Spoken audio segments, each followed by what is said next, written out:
You are listening to Digital Fortress, securing web applications from threats. Like and subscribe to keep up to date on our latest audiobooks. Digital Fortress, securing web applications from threats. Chapter 1, The Digital Frontier, Why Web Security Matters More Than Ever. Imagine trying to live a single day without the internet. No online banking, no social media, no checking the news, no ordering food, no streaming movies. For most of us, it's an unthinkable prospect.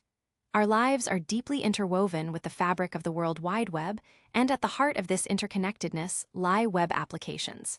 But what exactly is a web application? More than just a static website that displays information, a web application is designed for interaction, functionality, and often, the storage and processing of your most sensitive data. Think of it as a sophisticated digital tool that you access through your web browser. When you check your bank balance online, buy something from an e-commerce store, update your social media profile, or even register for a government service, you are using a web application. These digital workhorses are the very bedrock of modern commerce, communication, education, and entertainment. From the small blog running on a content management system to the vast, complex banking platforms, web applications are ubiquitous, powering virtually every digital interaction we have. Their pervasive nature, however, also makes them irresistible targets for those with malicious intent. Every web application, regardless of its size or purpose, represents a potential entryway into a trove of valuable data or an opportunity to disrupt critical services. The inevitable attack, why targets are everywhere. In the digital realm, there are no locked doors without a key, and increasingly, attackers are highly motivated to find those keys. Why do they target web applications? The reasons are diverse and often lucrative. Data theft. This is perhaps the most common goal. Personal identifiable information, PII, like names, addresses, social security numbers, health records, and credit card details are goldmines on the dark web. Intellectual property, trade secrets, and corporate strategies are equally valuable. Financial gain. Direct theft of funds, manipulation of financial transactions, or holding data for ransom are powerful motivators. Reputation damage. Businesses rely on public trust. A security breach can shatter that trust overnight, leading to lost customers and a damaged brand. Service disruption. Taking down a website or an application can halt business operations, impact critical infrastructure, or serve as a form of protest. Espionage. Nation-states and organized crime groups use sophisticated attacks to gather intelligence or undermine competitors. The digital landscape is a constant arms race. As web applications become more sophisticated and interconnected, the methods used by attackers also evolve, becoming more ingenious and persistent. It's a relentless cat-and-mouse game where vigilance is key. Consequences beyond the headlines, the true cost of a breach. When a major data breach hits the news, the headlines often focus on the number of records exposed. But the real consequences extend far beyond these initial figures, creating a ripple effect that can devastate individuals and organizations alike. Financial loss. The immediate costs are staggering. Forensic investigations to understand what happened, remediation to fix the vulnerabilities, legal fees from class action lawsuits, and hefty fines levied by regulatory bodies. Beyond these, there are the harder-to-quantify costs of lost business, plummeting stock prices, and diverted resources.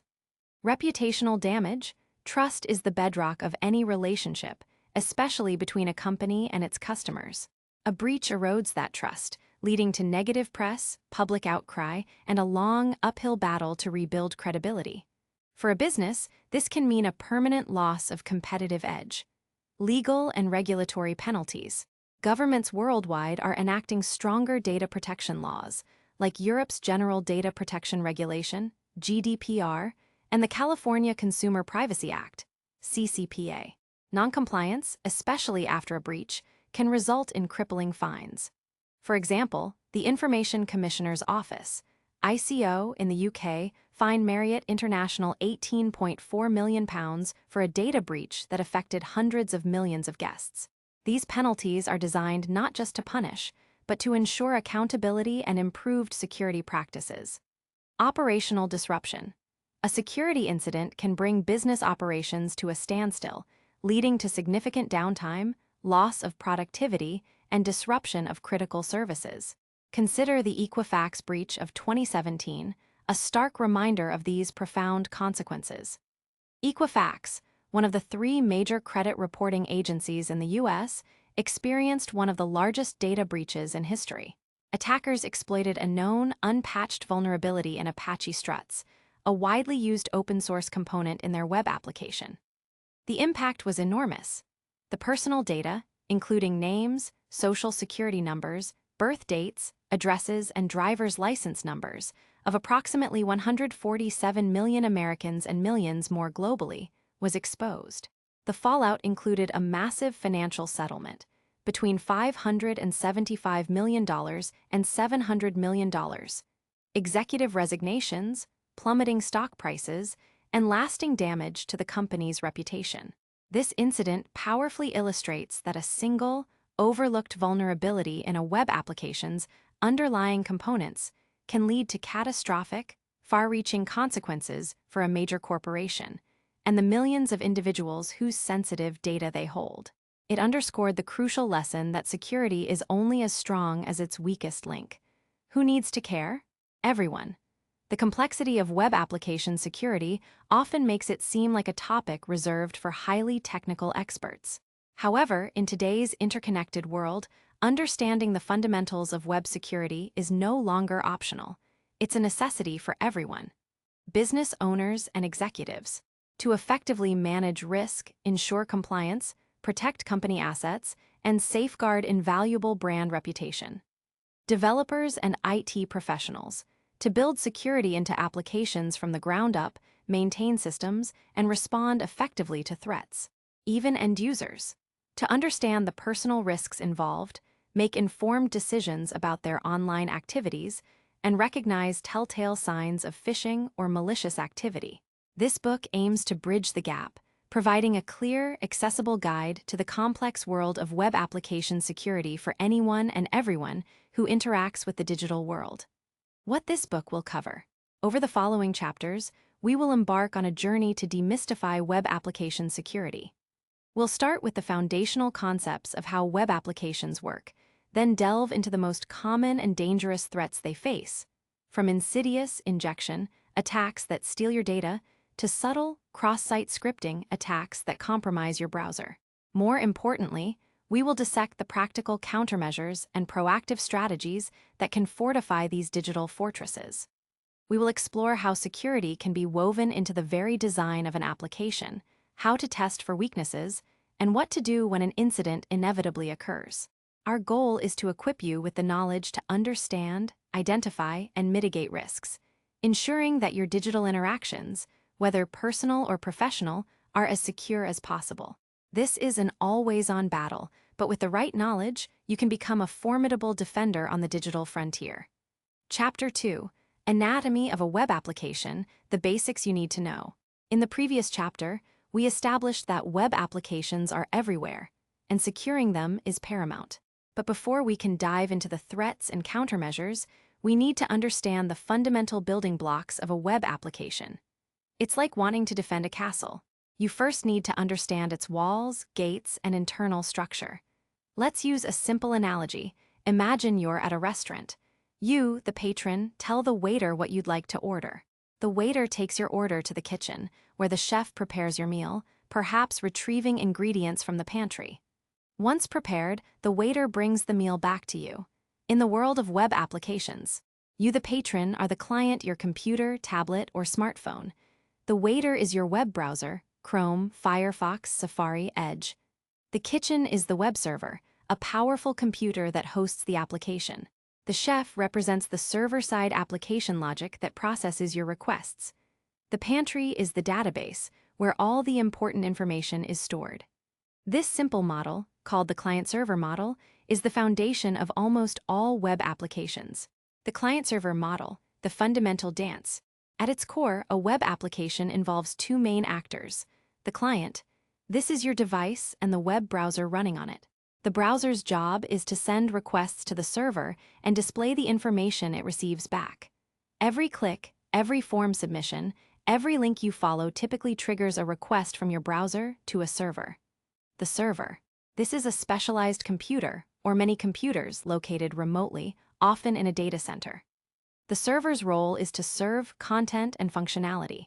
When it receives a request from your browser, it processes it, fetches any necessary data, usually from a database, performs computations, and then sends a response back to your browser. This response is usually a web page, some data, or a confirmation message. This continuous back and forth between the client and the server, sending requests and receiving responses, is the fundamental dance of the internet. HTTP and HTTPS, the language of the web. For the client and server to communicate, they need a common language. That language is HTTP, or the Hypertext Transfer Protocol. Think of HTTP as the basic set of rules for exchanging information on the web.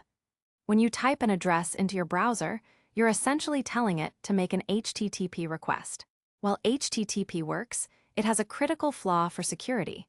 It's like having a conversation in the middle of a crowded room where everyone can hear you. All information transmitted via HTTP is sent in plain text, making it vulnerable to eavesdropping and tampering. This is where HTTPS, or Hypertext Transfer Protocol Secure, comes in.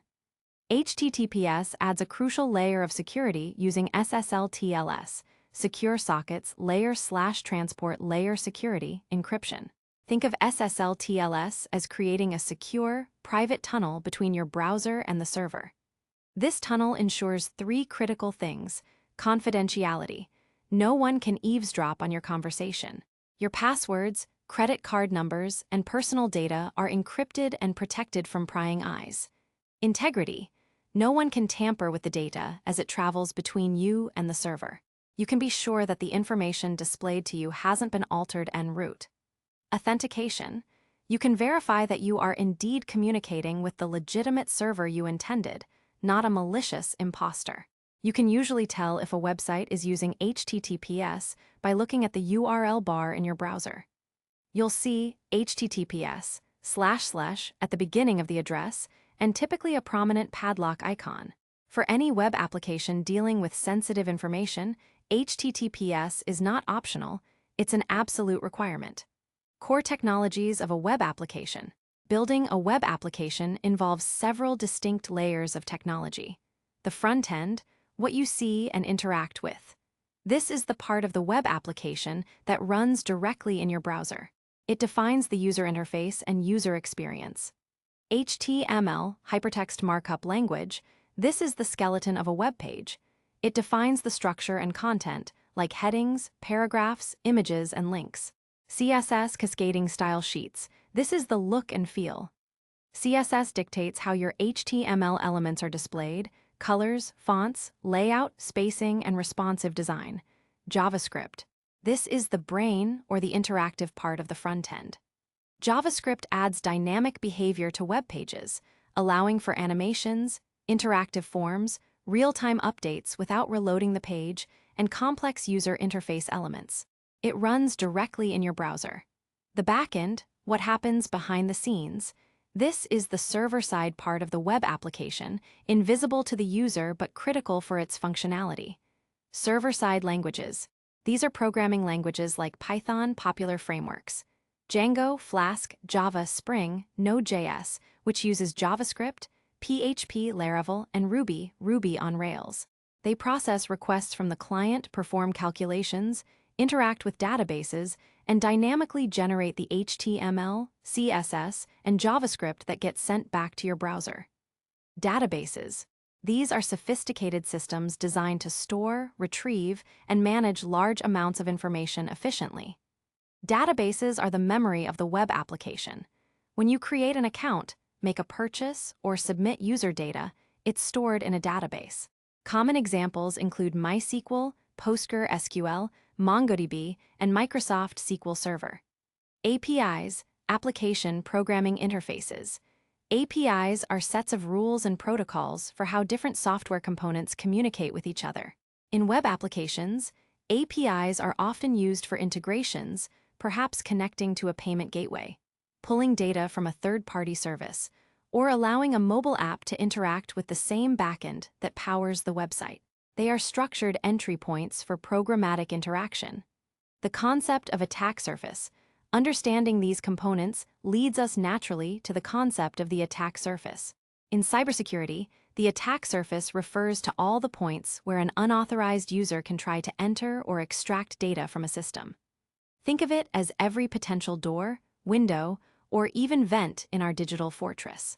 For a web application, the attack surface is vast and can include all user input fields, search bars, login forms, comment sections, URLs and HTTP headers, which often contain hidden parameters, cookies and session management mechanisms, file upload functionalities, APIs and their endpoints, exposed administrative interfaces, third-party libraries, frameworks, and plugins used in the application, underlying operating systems, web servers, and database configurations. Every single one of these points represents a potential vulnerability. An attacker will probe these areas, looking for weaknesses. A core principle of web application security is to identify, understand, and minimize this attack surface, ensuring that even necessary entry points are robustly secured. Summary: a foundation for understanding threats. By grasping these fundamental components, the client-server interaction, the crucial role of HTTPS, the technologies that make up the front-end and back-end, and the concept of an attack surface, you now have the essential vocabulary and mental model to understand the threats we will discuss in depth in the coming chapters. Every vulnerability we examine will relate back to one or more of these elements, demonstrating how an attacker can leverage a weakness in one part of the anatomy to compromise the entire system. Armed with this knowledge, you are ready to explore the specific tactics attackers employ and, more importantly, how to defend against them. Chapter 3. The Trojan Horse: Understanding Injection Attacks. Imagine a scenario where you, the homeowner, tell a delivery driver, the web application, to place a package, your user input, like a search query or a username, in a specific spot in your living room.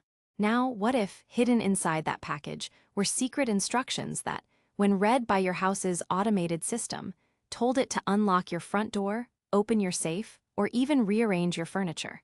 This is a simplified analogy for an injection attack.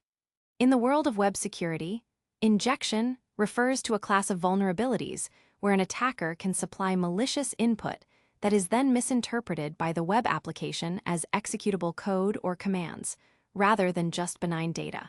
It's one of the oldest, most prevalent, and consistently most dangerous types of web vulnerabilities, topping lists like the OWASP Top 10 for years. The core problem is this: the web application trusts user input too much and doesn't properly separate it from the commands it intends to run. SQL injection, SQLI, the database usurper. One of the most famous and impactful injection attacks is SQL injection, often abbreviated as SQLI. As we learned, databases are the memory of web applications, storing everything from user details and passwords to financial transactions and sensitive business information. SQL, structured query language, is the language used to communicate with these databases. What it is? SQL injection occurs when an attacker inserts or injects malicious SQL code into an input field, like a username, password, or search box, that an application passes to its database. If the application doesn't properly sanitize or validate this input, the database server executes the injected code as part of its legitimate query. How it works: simplified example. Let's say a web application has a login form. When you type your username and password, the application might build a database query that looks something like this. Select from users where username equals your username and password equals your password. If you enter John for the username and Securipass for the password, the query becomes: select from users where username equals John and password equals Securipass. The database then checks if there's a user John with the password Securipass. Now, imagine an attacker enters the following for the username, or 1 equals 1, and for the password, they type anything or leave it blank. The resulting query sent to the database would look like this: select from users where username equals, or 1 equals 1 and password equals. Look closely at the or 1 equals 1 part. Since 1 equals 1 is always true, the entire where clause becomes true, effectively tricking the database into returning information for all users. Or, in a login scenario, bypassing the correct password check and logging the attacker in as the first user in the database, often an administrator. This is just one basic example. Attackers can use more complex SQLI techniques too. Union-based SQLI combine query results to steal data from other tables in the database. Error-based SQLI force the database to throw errors that reveal information about its structure. Time-based blind SQLI infer information character by measuring response times. Impact of SQL injection. The consequences of a successful SQL injection attack can be devastating. Data theft. This is the most common and often financially damaging outcome. Attackers can steal your entire customer database, including names, email addresses, phone numbers, credit card details, social security numbers, and confidential business data. Data manipulation or deletion. Attackers can alter or delete sensitive information, disrupting operations or covering their tracks. Bypassing authentication. Gain unauthorized access to user accounts, including administrative accounts, leading to full control over the application. Remote code execution. In severe cases, where specific database configurations allow it, attackers might even be able to execute operating system commands on the server, leading to a complete compromise of the entire server. Case study, Heartland Payment Systems, 2008. The name Albert Gonzalez might not be widely recognized, but his actions resulted in one of the largest credit card breaches in history, affecting over 130 million card numbers. While the final stages of the attack involved sophisticated malware deployed on the payment processing network, the initial foothold often involved exploiting vulnerabilities in web-facing applications. In the case of Heartland Payment Systems, SQL injection was a key part of the attacker's toolkit, allowing them to gain initial access to systems where they could then install, sniffing, programs that intercepted card data. This attack served as a critical wake-up call for the payment processing industry, underscoring how even an initial, seemingly minor web application vulnerability like SQL injection could open the door to massive data breaches in complex systems. It highlighted that web application security is not just about the website itself, but also about the broader network and data it connects to. Countermeasures against SQL injection. Protecting against SQL injection requires a disciplined approach to how applications handle data. Parameterized queries, prepared statements, the gold standard. This is by far the most effective defense. Instead of building the SQL query by directly concatenating user input, parameterized queries force the database to treat the user's input strictly as data, never as part of the executable SQL code. Imagine, you give the chef a recipe, the SQL query structure, and a separate list of ingredients, the user's input. The chef only uses the ingredients where the recipe specifies, never mixing them with the cooking instructions. Most modern programming languages and database frameworks provide easy ways to implement parameterized queries. Input validation, whitelist approach. While parameterized queries are primary for SQLI, strong input validation is always a good practice. This means strictly defining what kind of input is acceptable for each field. Instead of trying to find and remove malicious characters, a blacklist approach, which is prone to bypasses, you only allow known safe characters or formats, a whitelist approach. For example, a name field should only allow alphabetic characters and spaces, not quotes or special symbols. Least privilege for database accounts. The database user account that your web application uses to connect to the database should have only the bare minimum permissions necessary for its function. If the application only needs to read customer data, it shouldn't have permissions to delete tables or create new users. This limits the damage an attacker can do even if they manage to inject some malicious SQL. Web Application Firewalls, WAFs. A WAF sits in front of your web application and inspects incoming and outgoing traffic. It can detect and block many common SQLI attack patterns. While a valuable layer of defense, a WAF is a secondary measure. Core application code should still implement the primary defenses. Other injection attacks, briefly. While SQLI is the most common example, The principle of injecting unsanitized input into an interpreter applies to many other contexts. Command injection. This occurs when an attacker can inject operating system commands into an application input. For example, if a website uses a server-side script to run commands on the underlying server based on user input, an attacker could potentially insert commands like rmrf, delete everything, or cat etc/passwd, read system password file, LDAP injection. Similar to SQLI, but targets lightweight directory access protocol, LDAP directories, which are often used for user authentication and directory services in enterprise environments. NoSQL injection. Attacks against modern NoSQL databases, like MongoDB or Cassandra, exploit similar principles but use different syntax due to the non-relational nature of these databases. The general countermeasures for these diverse injection attacks echo those for SQLI. Never trust user input. Always separate data from code and apply stringent input validation and sanitization.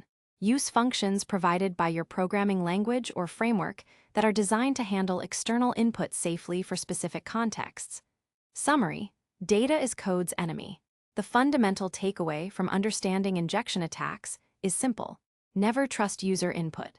When an application receives data from an external source, whether it's a URL parameter, a form field, or an uploaded file, it must treat that data as entirely separate from the commands it executes. Failing to do so allows an attacker to manipulate your application's logic, leading to data breaches, unauthorized access, or even complete system compromise. By diligently implementing countermeasures like parameterized queries and strict input validation, you build a strong defense against these pervasive and dangerous threats. Chapter 4. Masquerade and Manipulation, Cross-Site Scripting (XSS), and Cross-Site Request Forgery (CSRF). In the last chapter, we explored injection attacks, where malicious code tricked the server into executing unintended commands. Now, we shift our focus to attacks that don't directly target the server, but rather leverage the trust between a user's browser and a legitimate website. These are highly personal attacks, as they often target the user directly, using the trusted website as their weapon. The two main culprits here are cross-site scripting (XSS) and cross-site request forgery (CSRF). Cross-site scripting (XSS), the malicious messenger. Imagine a bulletin board in a public space. You usually see legitimate announcements. What if someone could stick a malicious note alongside the real ones, and anyone who simply read that note would unknowingly have their wallet emptied or their house keys copied by an invisible hand? This is the essence of cross-site scripting (XSS). What it is? XSS is a vulnerability that allows an attacker to inject malicious client-side scripts, typically JavaScript, into legitimate web pages. When other users view these compromised pages, their browsers execute the injected script, believing it to be a trusted part of the original website. The key is that the malicious script runs within the context of the vulnerable website, meaning it has access to the user's cookies, session tokens, and other sensitive information associated with that site. How it works: simplified example. Let's say a shopping website has a customer review section. A legitimate user might type, "Great product, fast delivery." An attacker, however, posts a review containing malicious JavaScript like this: "Script alert, you are hacked, /script." If the website's code doesn't properly handle this input before displaying it back to others, when another customer views that product's reviews, their browser will see the script tags and dutifully execute the JavaScript code within them. In this simplified example, it would just pop up an alert box saying, "You are hacked." In a real attack, that script might do far more insidious things, such as stealing your session cookie, the digital key that keeps you logged in, redirecting you to a fake login page, phishing, defacing the website, injecting a keylogger to capture your typing, making background requests to perform actions on your behalf, though a strong CSRF defense can prevent some of these. Types of XSS. XSS attacks broadly fall into three categories. Stored persistent XSS. This is the most dangerous type. The malicious script is permanently stored on the target server, e.g., in a database, comments section, profile data, and delivered to victims whenever they access the affected content. Our customer review example above is a stored XSS. Reflected XSS. The malicious script is reflected off the server as part of an error message, search result, or any data sent back to the user without being stored. This type requires the attacker to trick the victim into clicking a specially crafted malicious link that contains the XSS payload. The payload is reflected from the server back to the victim's browser, which then executes it. DOM-based XSS, Document Object Model. More sophisticated, this vulnerability lies client-side. The malicious payload is executed as a result of modifying the browser's Document Object Model, DOM, environment. The server might not see the malicious script at all. The vulnerability arises from how the legitimate client-side JavaScript processes attacker-controlled data. Impact of XSS. The consequences of a successful XSS attack can be severe, primarily because the attack runs in the victim's browser, within the trusted context of the legitimate website. Session hijacking. Stealing session cookies is perhaps the most common and damaging outcome. With a stolen session cookie, an attacker can impersonate you and access your account without needing your password. Defacement. Altering the content or appearance of a website for all viewers. Phishing and redirection. Automatically redirecting users to a fake login page or harvesting credentials. Data theft from the client. Accessing and exfiltrating sensitive information displayed on the page. Malware download. Triggering the download of malicious software. Countermeasures against XSS. Protecting against XSS requires rigorous handling of any data that originates from a user or any untrusted source before it's displayed in a web page. Output encoding escaping, the crucial defense. Before displaying any user-supplied data back to the user, it must be encoded or escaped. This converts characters that have special meaning in HTML, JavaScript, or other contexts like and into their benign encoded equivalents and LT and GT and AMP and DEX27 and QUAT. This ensures the browser treats the input as literal text to be displayed, not as executable code. Different contexts require different encoding schemes. This is the single most important defense. Input validation. While not a complete defense against all XSS, filtering out or sanitizing potentially dangerous characters from user input on the server side can reduce the attack surface. For example, if a field is supposed to be plain text, remove any HTML tags. Content Security Policy, CSP. CSP is a powerful, declarative HTTP response header that tells the browser which dynamic resources, like scripts, images, fonts, are allowed to be loaded and executed from which origins. By restricting where scripts can come from, e.g., only from your own domain, and disallowing inline scripts, CSP can significantly mitigate the impact of XSS. HTTP only flag for cookies. Setting the HTTP only flag on session cookies prevents client-side scripts, including malicious XSS scripts, from accessing those cookies. While this won't stop the XSS attack itself, it greatly reduces its ability to facilitate session hijacking. Cross-site request forgery, CSRF, the unwitting accomplice, CSRF, pronounced CSRF, is another attack that exploits the trust between a user's browser and a legitimate website. Unlike XSS, where the attacker injects code into the website, CSRF tricks the user's browser into sending an unintended, but perfectly legitimate-looking, request to a website where the user is already logged in. The website then executes this request, believing it originated from the legitimate, logged-in user. Analogy: imagine you're on the phone with your bank, authenticated and ready to make a transaction. Unbeknownst to you, someone whispers a request into the phone, transfer $1,000 to account X. And because you're already logged in, the bank processes it as if it were your instruction. Your voice, your browser, unwittingly carries the malicious instruction. How it works, simplified example. Victim is logged in. You are logged into your online banking website, bank.com. Your browser has a valid session cookie for bank.com, which authenticates all your requests. Attacker crafts malicious page. An attacker creates a malicious website, evil.com, or embeds a malicious element on a legitimate but compromised website. Malicious request. On evil.com, the attacker embeds a hidden element, such as an image tag, that points to an action on your bank's website. IMG SRC equals https://bank.com/transfer amount equals 1000 ampersand to equals attacker underscore account, width equals 0, height equals 0. Unwitting execution. When your browser loads evil.com, it attempts to load this image. Because it's a request to bank.com, your browser automatically includes your valid bank.com session cookie.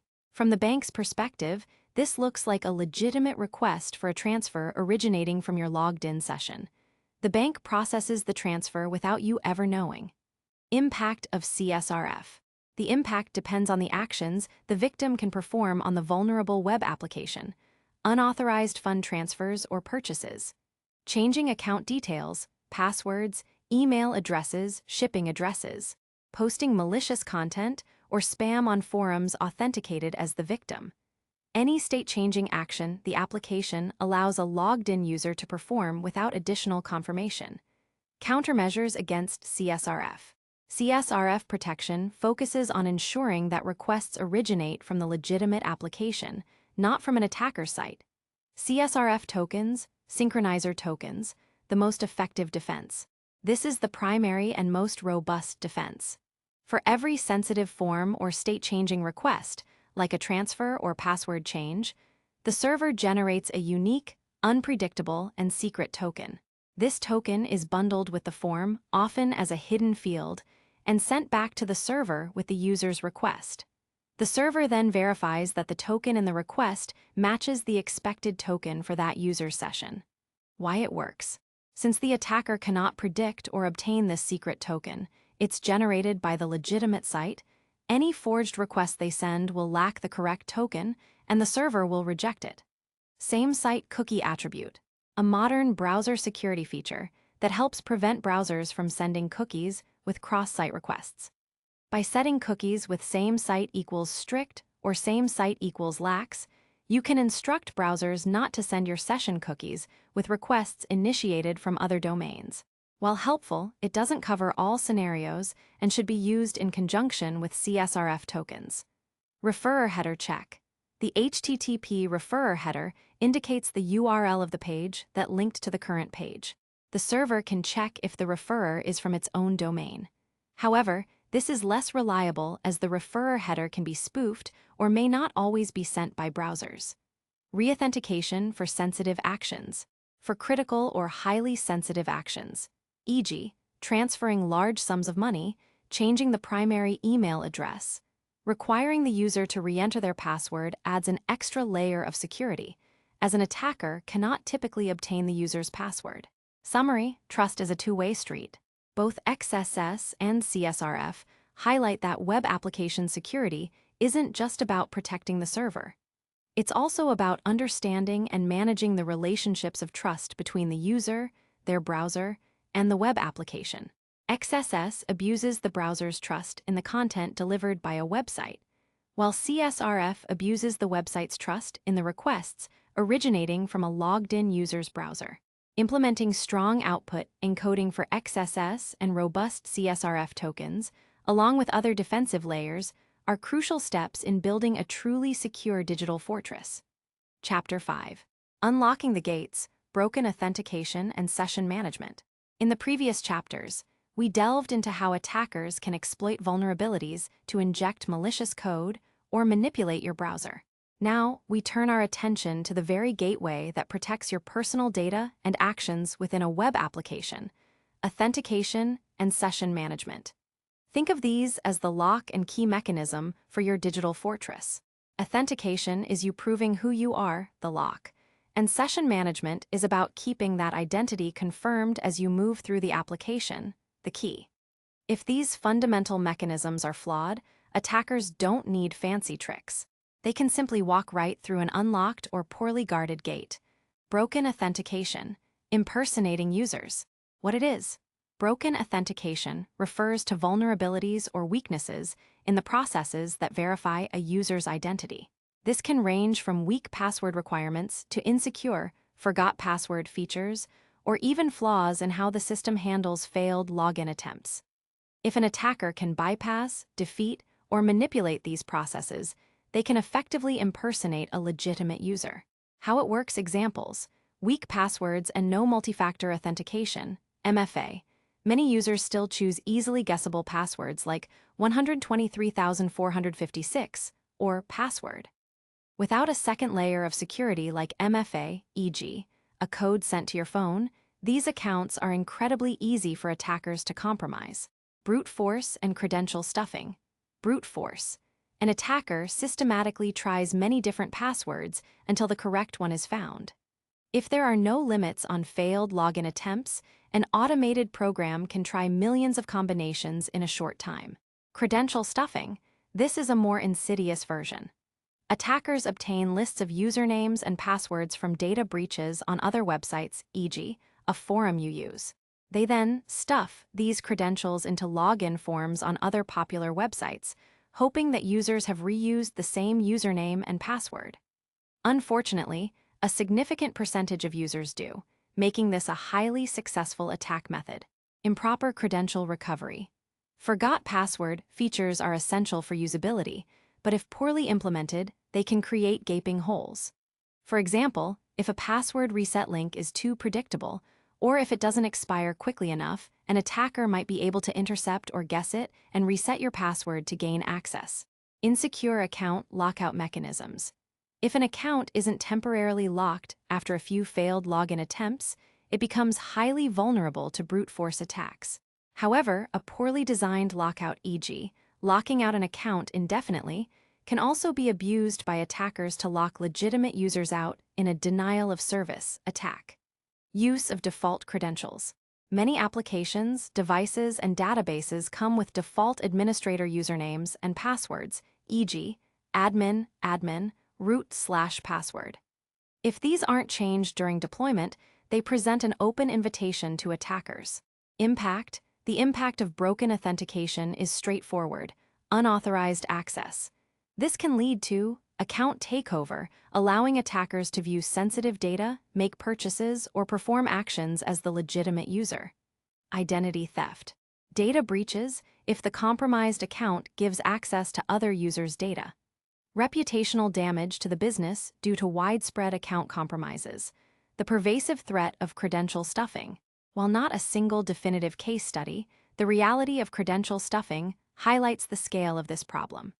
Major breaches of one service, like the LinkedIn breach that exposed millions of passwords, translate directly into fuel for credential stuffing attacks against countless other services. Cybercriminals constantly collect and trade these stolen credential lists.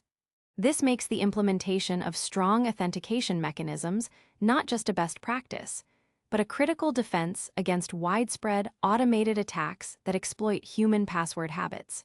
Countermeasures against broken authentication. Strong password policies and management. Enforce minimum password lengths, at least 12 to 14 characters. Complexity, mix of upper-lowercase, numbers, symbols, and discourage reuse. Educate users about password managers. Multi-factor authentication, MFA2FA, this is paramount. Requiring a second factor, like a code from an authenticator app, a fingerprint, or a hardware key, significantly reduces the risk of account takeover, even if passwords are stolen or guessed. Rate limiting and account lockout. Implement mechanisms to temporarily lock accounts or slow down login attempts after a certain number of failed tries. This makes brute force attacks impractical. Secure password storage. Never store passwords in plain text. Always hash them using a strong, industry-standard algorithm like Argon2, bcrypt, or Script, and use a unique salt for each password.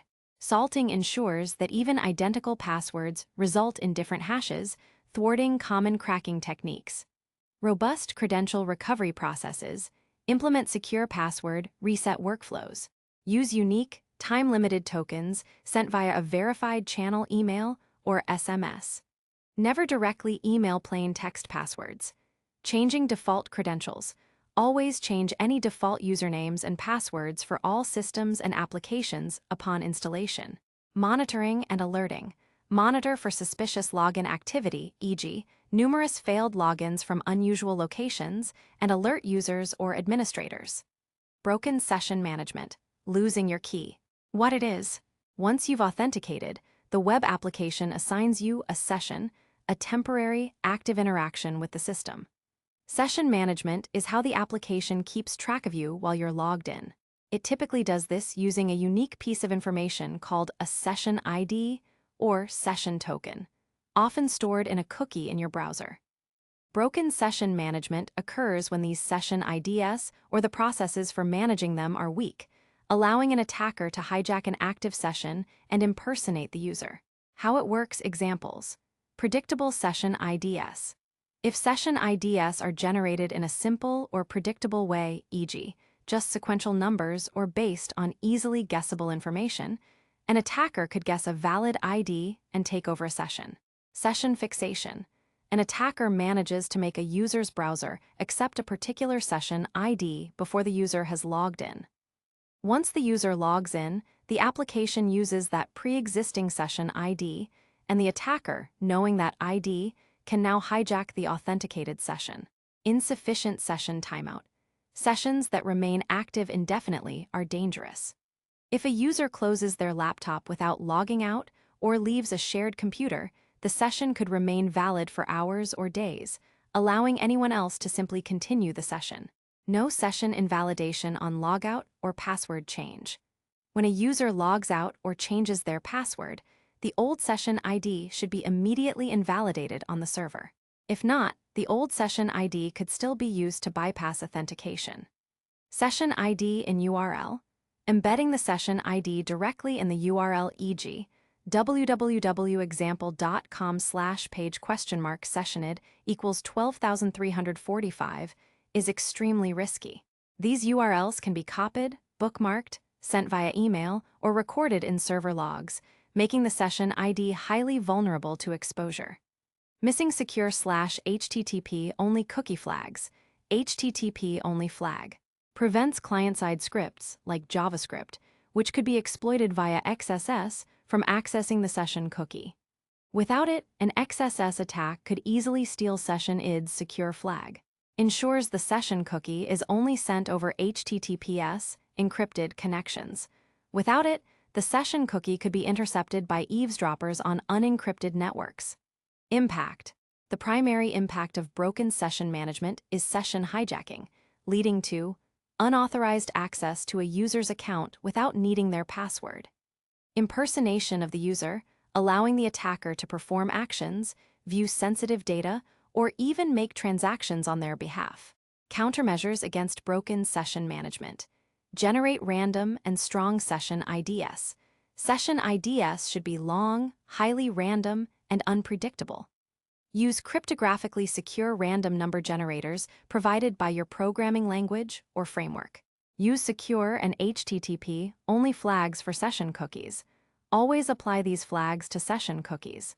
The secure flag ensures transit via HTTPS, and HTTP only prevents client-side script access.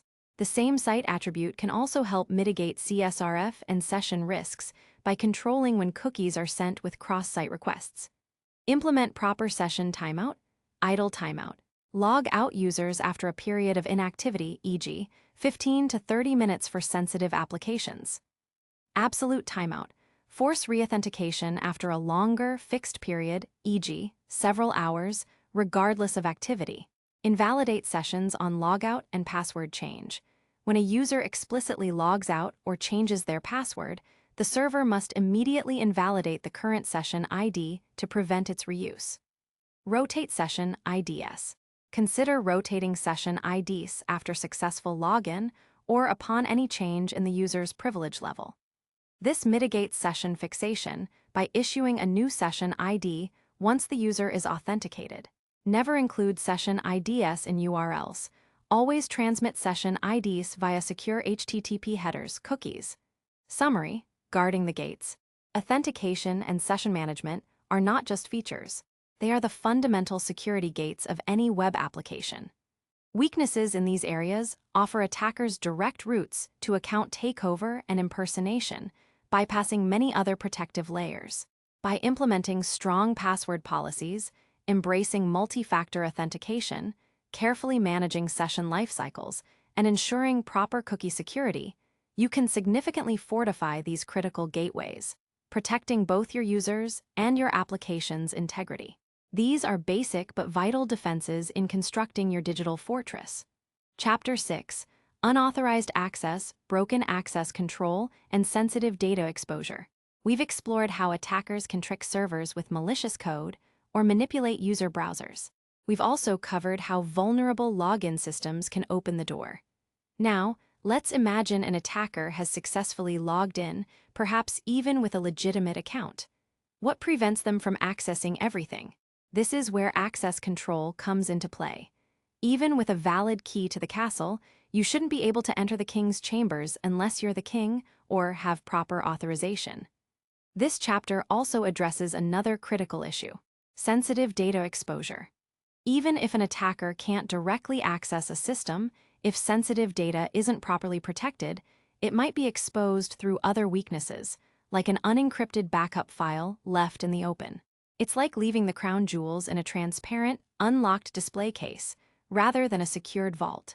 Broken access control, when anyone can be the king. What it is: access control is the mechanism that determines what an authenticated user is permitted to do within a web application. It enforces policies such as administrators can delete users, but regular users cannot, or users can only see their own health records, not others. Broken access control refers to flaws in these policies or their enforcement, allowing users to perform actions or access data they shouldn't be allowed to. This is consistently one of the top critical web application security risks. How it works: examples. When access control is broken, an attacker can often achieve one of two things: horizontal privilege escalation, accessing resources or data belonging to another user at the same privilege level. Imagine user A gaining access to user B's confidential documents. Vertical privilege escalation, gaining access to resources or functionality that should only be available to users with higher privileges, like an administrator. Think of a regular user suddenly able to access or modify administrator settings. Common ways broken access control manifests: insecure direct object references, IDOR. This is very common. An application might use predictable IDs for objects, like user/profile, ID equals 123. If a user changes ID equals 123 to ID equals 124, and the application doesn't properly check if the currently logged-in user is authorized to view ID equals 124 profile, they can view or even modify another user's data. This also applies to files, documents, and database entries. Parameter tampering, modifying parameters in the URL, form fields, or HTTP headers to bypass intended restrictions. For example, changing a role equals user parameter to role equals admin to elevate privileges. Force browsing to administrative pages. If an administrator panel or a sensitive feature, e.g., admin or user management, is not properly protected, an attacker might simply guess the URL and gain access without authorization checks. Developers sometimes rely on security by obscurity, thinking that if a URL isn't linked, no one will find it. This is a dangerous assumption. Misconfigured access control matrix, the internal logic that defines who can do what, is flawed. For example, a system might allow a guest role to access read-only data, but a bug in the matrix accidentally grants them write permissions. Client-side enforcement of access controls, relying solely on controls implemented in the user's browser, e.g., simply hiding an admin button if a user isn't an admin. An attacker can easily bypass these client-side restrictions and directly make the request to sensitive server-side functions. Impact. The impact of broken access control can be devastating, leading to unauthorized data viewing modification deletion, access to private user data, confidential business information, or system configuration. Complete system compromise, gaining administrative control over the entire application. Financial fraud, modifying transaction details, transferring funds, or making unauthorized purchases. Reputational damage, loss of customer trust and regulatory penalties. Anecdote: the Google Docs sharing vulnerability, 2014. In 2014, A security flaw related to how Google Docs handled access control for shared documents became public. If a user had shared a document with the "Anyone with the link can view edit" setting, Google internally assigned a unique identifier to that document. The vulnerability allowed certain authenticated users to potentially discover other users' private documents if they knew or could guess the document's ID. This was a classic IDOR scenario, demonstrating that even a tech giant can face critical access control issues if checks aren't rigorously applied at every stage of resource access. While Google quickly patched this, it highlighted how seemingly benign URL parameters can expose sensitive information if authorization isn't foolproof. Countermeasures against broken access control. Protecting against broken access control requires a principle of deny by default and rigorous checks for every request. Deny by default principle. Program your application so that all access is denied unless explicitly granted. This means a user trying to access a resource or perform an action should be rejected unless the system has a specific rule allowing it. Centralized access control enforcement. Instead of scattering access checks throughout your code, centralize them as much as possible. Use security frameworks and libraries that handle this automatically. Validate all access requests on the server side. Never trust the client side for access control decisions. Every access request, e.g., retrieving a document, updating a profile, calling an API endpoint, must be validated on the server to ensure the authenticated user has the necessary permissions for that specific resource and that specific action. Robust Access Control Matrix Role-Based Access Control, RBAC, define clear roles, e.g., admin, editor, user, and explicitly assign permissions to each role. Ensure users are only assigned the minimum necessary roles. Avoid direct object references in URLs/parameters. Where possible, use randomized, non-sequential, and unique identifiers, UUIDs, instead of predictable integer IDs. If direct IDs must be used, always pair them with strong server-side authorization checks. Log and monitor access control failures. Track instances where users attempt to access unauthorized resources. This can help detect ongoing attacks or identify areas where access controls might be vulnerable. Sensitive data exposure. The crown jewels in plain sight. What it is. Sensitive data exposure occurs when applications fail to adequately protect confidential information, both in transit, as it travels over a network, and at rest, when it's stored on servers, databases, or backups. This can include anything from personally identifiable information, PII like names and addresses, to payment card numbers, health records, confidential business documents, and cryptographic keys. How it works examples. Lack of encryption in transit. Sending sensitive data over unencrypted HTTP instead of HTTPS makes it vulnerable to eavesdropping, man-in-the-middle attacks where an attacker can intercept and read the data. Weak or no encryption at rest. Storing sensitive data in a database, file system, or backup without strong encryption, or using outdated weak encryption algorithms. If an attacker gains access to the storage, the data is immediately compromised. Poor key management. If encryption keys are easy to guess, hard-coded into the application, or stored alongside the encrypted data, the encryption offers little protection. Hard-coded credentials. Embedding sensitive credentials, e.g., database passwords, API keys, directly within application code or configuration files that are easily accessible. Improper data handling. Logging sensitive data. Storing credit card numbers, passwords, or PII in plain text application logs. Exposing too much data. APIs or web services that return more data than necessary, e.g., an email address alongside a public username when only the username is needed for display. Unsecured backups.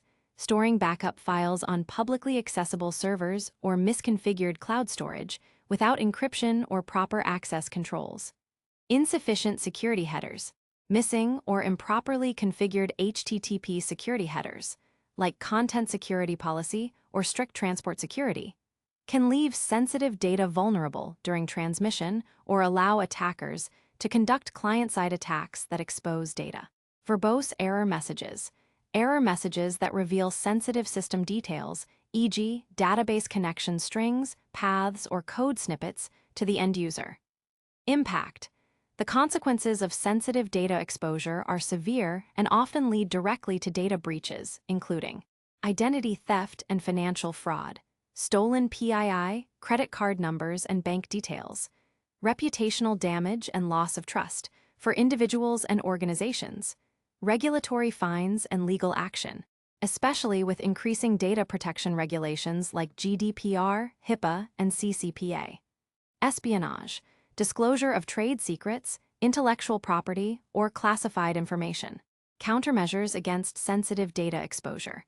Protecting sensitive data requires a multi-layered approach, treating it as valuable and fragile.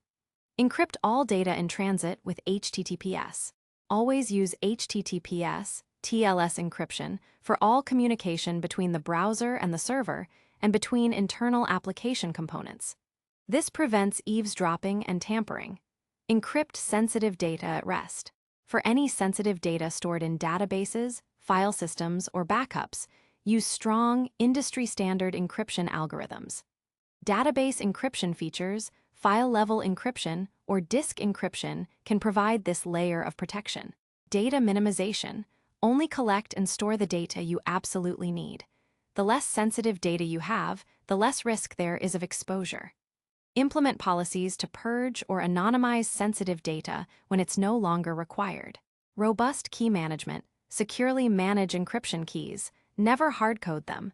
Use dedicated key management systems, KMS, or secure vaults for storing and rotating keys.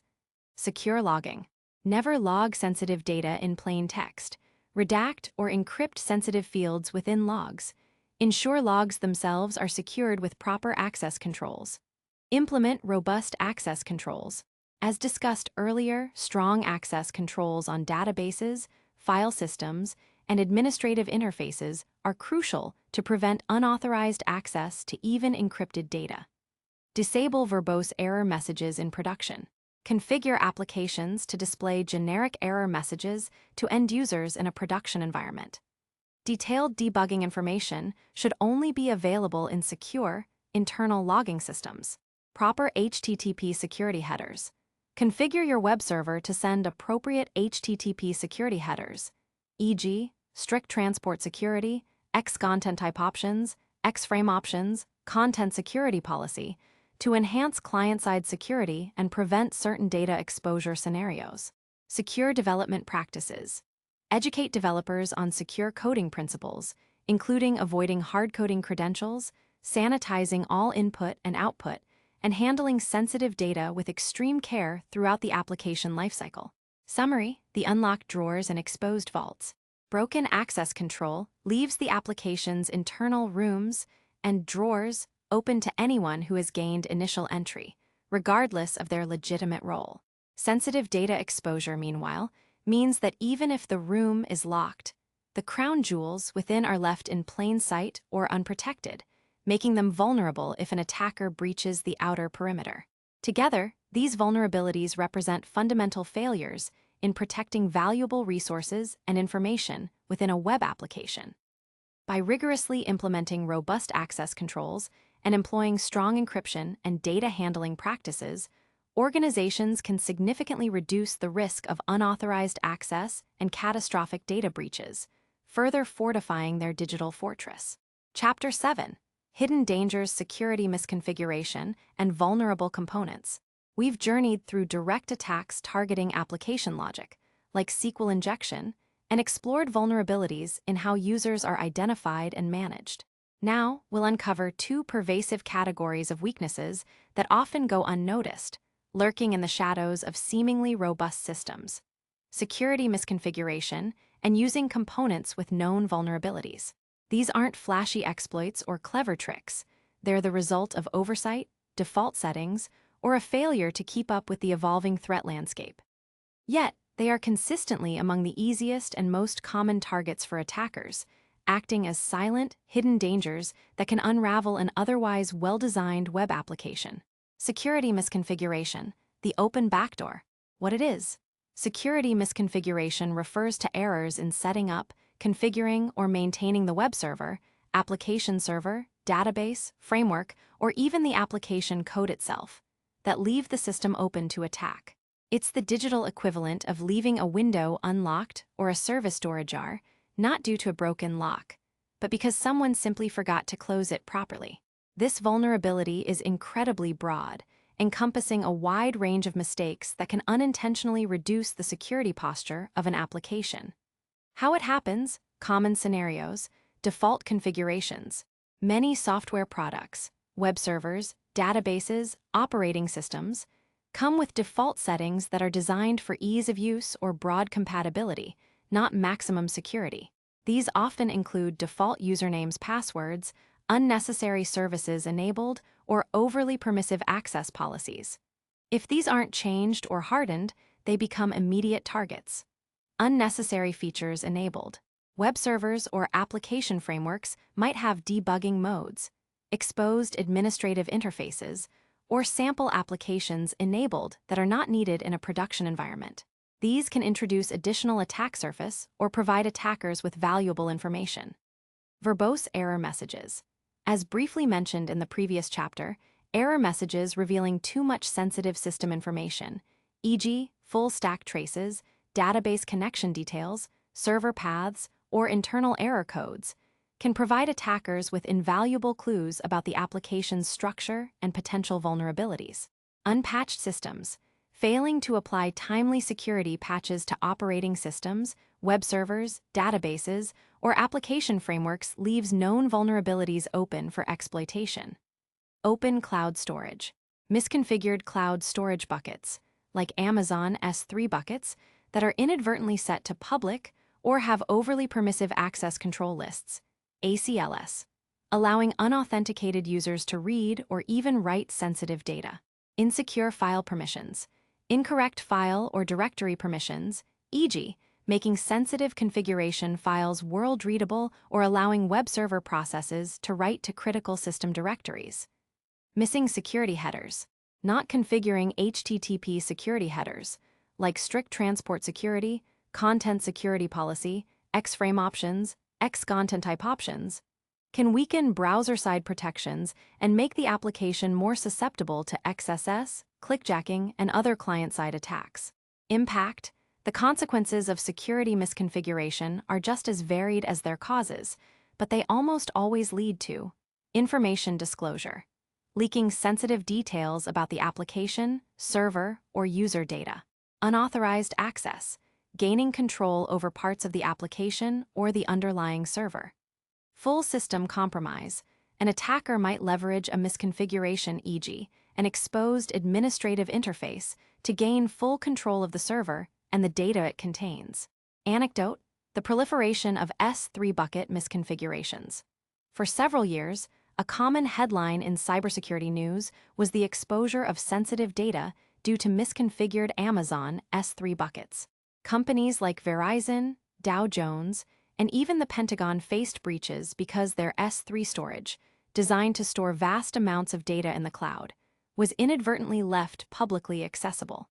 Often, developers, seeking convenience or lacking a full understanding of cloud security settings, would either set buckets to public or apply overly broad access policies. This granted anyone on the internet the ability to browse and download highly confidential information, ranging from customer records to internal business documents. These incidents weren't due to a flaw in AWS security. Rather, they were a direct result of user misconfiguration, underscoring the critical need for proper security hardening and verification in cloud environments. Countermeasures against security misconfiguration. Preventing misconfigurations requires diligence and a proactive approach throughout the application's lifecycle. Secure hardening. Adopt a secure by default posture. Implement hardening guides for all components, operating systems, web servers, database servers, frameworks. This includes removing unnecessary features, services, and default accounts. Regular patching and updates. Maintain a rigorous patching schedule. Keep all software dependencies, including the operating system, web server, application server, and framework, updated to their latest stable versions. Automated security scans. Use automated tools to regularly scan your configurations and identify deviations from secure baselines. Tools like vulnerability scanners and cloud security posture management (CSPM) tools can detect misconfigurations. Least privilege principle. Ensure that all components and accounts operate with the absolute minimum privileges required for their function. Disable debugging and verbose error messages. In production environments, disable debugging modes and ensure that error messages provided to end users are generic and do not reveal sensitive system information. Logs, however, should retain detailed information for security monitoring and incident response. Review and secure cloud configurations. For cloud deployments, meticulously review all cloud storage and service configurations. Utilize cloud-native security tools to detect and alert on misconfigurations. Pay close attention to IAM, identity and access management policies. Implement security headers. Configure your web servers to send appropriate HTTP security headers to browsers, enhancing the overall security posture and mitigating certain client-side attacks. Using components with known vulnerabilities. The hidden passengers. What it is, modern web applications are rarely built from scratch. They are complex ecosystems comprised of numerous third-party components, libraries, frameworks, modules, open-source software, and even operating system packages. Using components with known vulnerabilities refers to the risk introduced when these components, which are often reused across countless applications, contain known security flaws that are not addressed through updates or proper configuration. How it happens scenarios. Reliance on outdated libraries. Developers might use old versions of popular libraries, e.g., an outdated JavaScript framework, an old version of the Apache Struts library, or a vulnerable version of a JSON parser, because they were used in inherited codebases or because they simply weren't aware of the known vulnerabilities. Forgetting to patch. Even if a newer, patched version of a component is available, development teams might fail to apply the update in their deployed applications. Lack of inventory. Many organizations don't fully know what third-party components their applications are using or which versions are deployed, making it impossible to track and patch vulnerabilities effectively. Vulnerable dependencies. A component you use might rely on another component that has a known vulnerability, creating a chain of risk. Impact. The impact of vulnerable components can be severe, often leading to remote code execution (RCE), the ability for an attacker to execute arbitrary code on the application server. This is the holy grail for attackers and can lead to complete server compromise. Data breach, leaking sensitive data from the application or database. Denial of service, causing the application to crash or become unavailable. Bypass security controls. The vulnerability in a component might allow an attacker to bypass authentication, access control, or other security mechanisms. Case study, the Equifax breach, revisiting the root cause. While we mentioned the Equifax breach in Chapter 1 as an example of overall impact, it serves as the quintessential case study for using components with known vulnerabilities. The direct cause of the breach was the failure to patch a known vulnerability, CVE 2017-5638, in the Apache Struts framework, a commonly used component for building Java web applications. This specific vulnerability allowed attackers to execute arbitrary code remotely on the Equifax web server.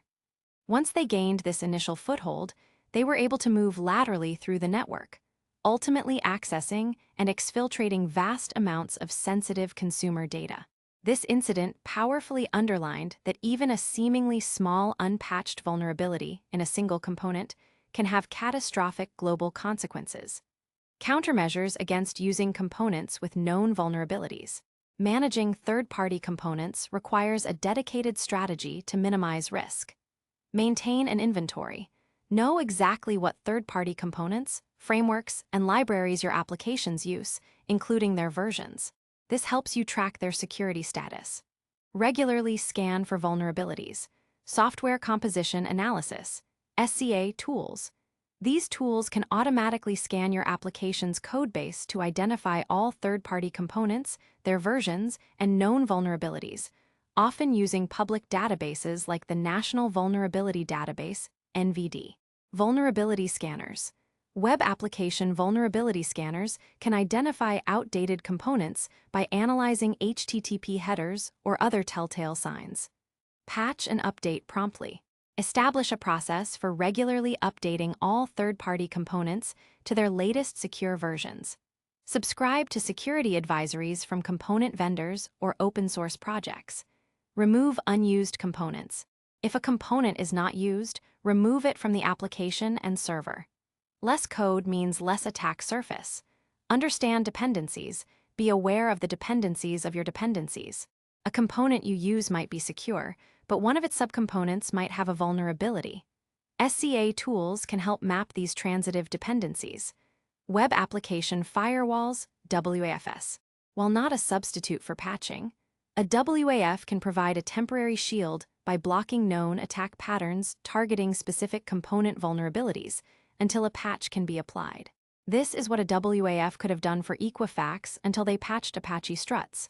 Summary: the unseen weaknesses, security misconfiguration, and the use of vulnerable components represent two sides of the same coin. Weaknesses arising not from complex coding errors, but from issues of deployment, configuration, and maintenance. They are often the low-hanging fruit for attackers because they are well documented and easily discoverable using automated tools. Addressing them requires fundamental security hygiene, a diligent approach to hardening systems, meticulous patching, maintaining clear inventories of components, and embracing automated scanning tools. By paying close attention to these often overlooked areas, you can significantly reduce your application's attack surface and build a more resilient digital fortress. Chapter 8. The Human Element, Social Engineering, and Business Logic Flaws. So far, we've focused on vulnerabilities that attackers exploit in the code, configurations, or underlying systems of web applications. However, the most sophisticated software and the strongest digital defenses can sometimes be bypassed not by lines of malicious code, but by exploiting weaknesses in the human element or the very logic of the application itself. This chapter explores these more subtle, yet incredibly dangerous, forms of attack: social engineering and business logic flaws. Social engineering, the art of human manipulation. What it is. Social engineering is the psychological manipulation of people into performing actions or divulging confidential information. Instead of hacking into computers, social engineers hack people. They exploit universal human traits like trust, curiosity, fear, politeness, and a desire to be helpful to trick individuals into breaking normal security procedures. Why it works. Even with the most advanced security measures in place, the human factor remains the weakest link. Firewalls, encryption, and secure coding practices are designed to protect against technical attacks, but they cannot entirely protect against a person who is tricked into handing over their credentials, clicking a malicious link, or downloading infected software. Common social engineering tactics affecting web applications. Phishing. This is the most prevalent form. Attackers send deceptive emails, text messages, smishing, or instant messages, vishing, that appear to come from a legitimate source, e.g., your bank, a popular online service, your IT department. These messages typically contain urgent requests or enticing offers and trick recipients into clicking malicious links that lead to fake login pages designed to steal credentials or download malware. Pretexting. Creating a fabricated scenario, a pretext, to engage a target and obtain information. For example, an attacker might impersonate a tech support person needing your password to resolve a system issue, or a researcher conducting a survey to gather personal data that can be used for later attacks.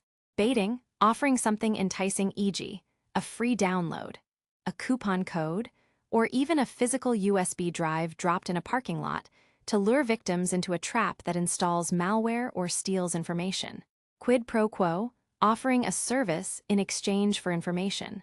An attacker claiming to be from technical support might offer to solve your internet problem if you just provide your login details. Malicious attachments. Often combined with phishing, these are emails with seemingly harmless attachments, PDFs, Word documents, zip files, that, when opened, execute malicious code to compromise the user's system and potentially their access to web applications. Watering hole attacks. Recognizing that employees of a target company frequent certain legitimate websites, e.g., a popular industry forum, attackers compromise these legitimate sites and inject malware or malicious redirects. When targets visit the compromised site, they become infected. Impact. The consequences of successful social engineering attacks are wide-ranging and often severe. Credential theft.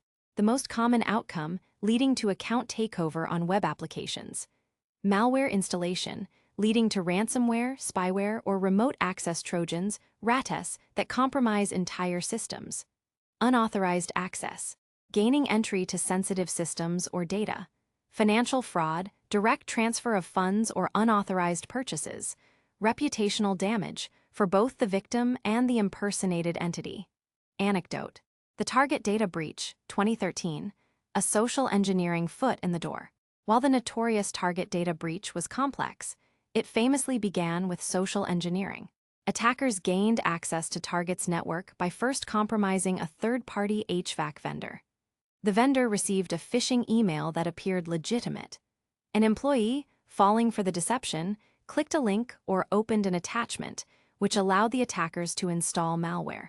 This malware then exploited vulnerabilities in the payment vendor's network to steal credentials that ultimately provided a foothold into Target's private network, leading to the theft of millions of customer credit card details.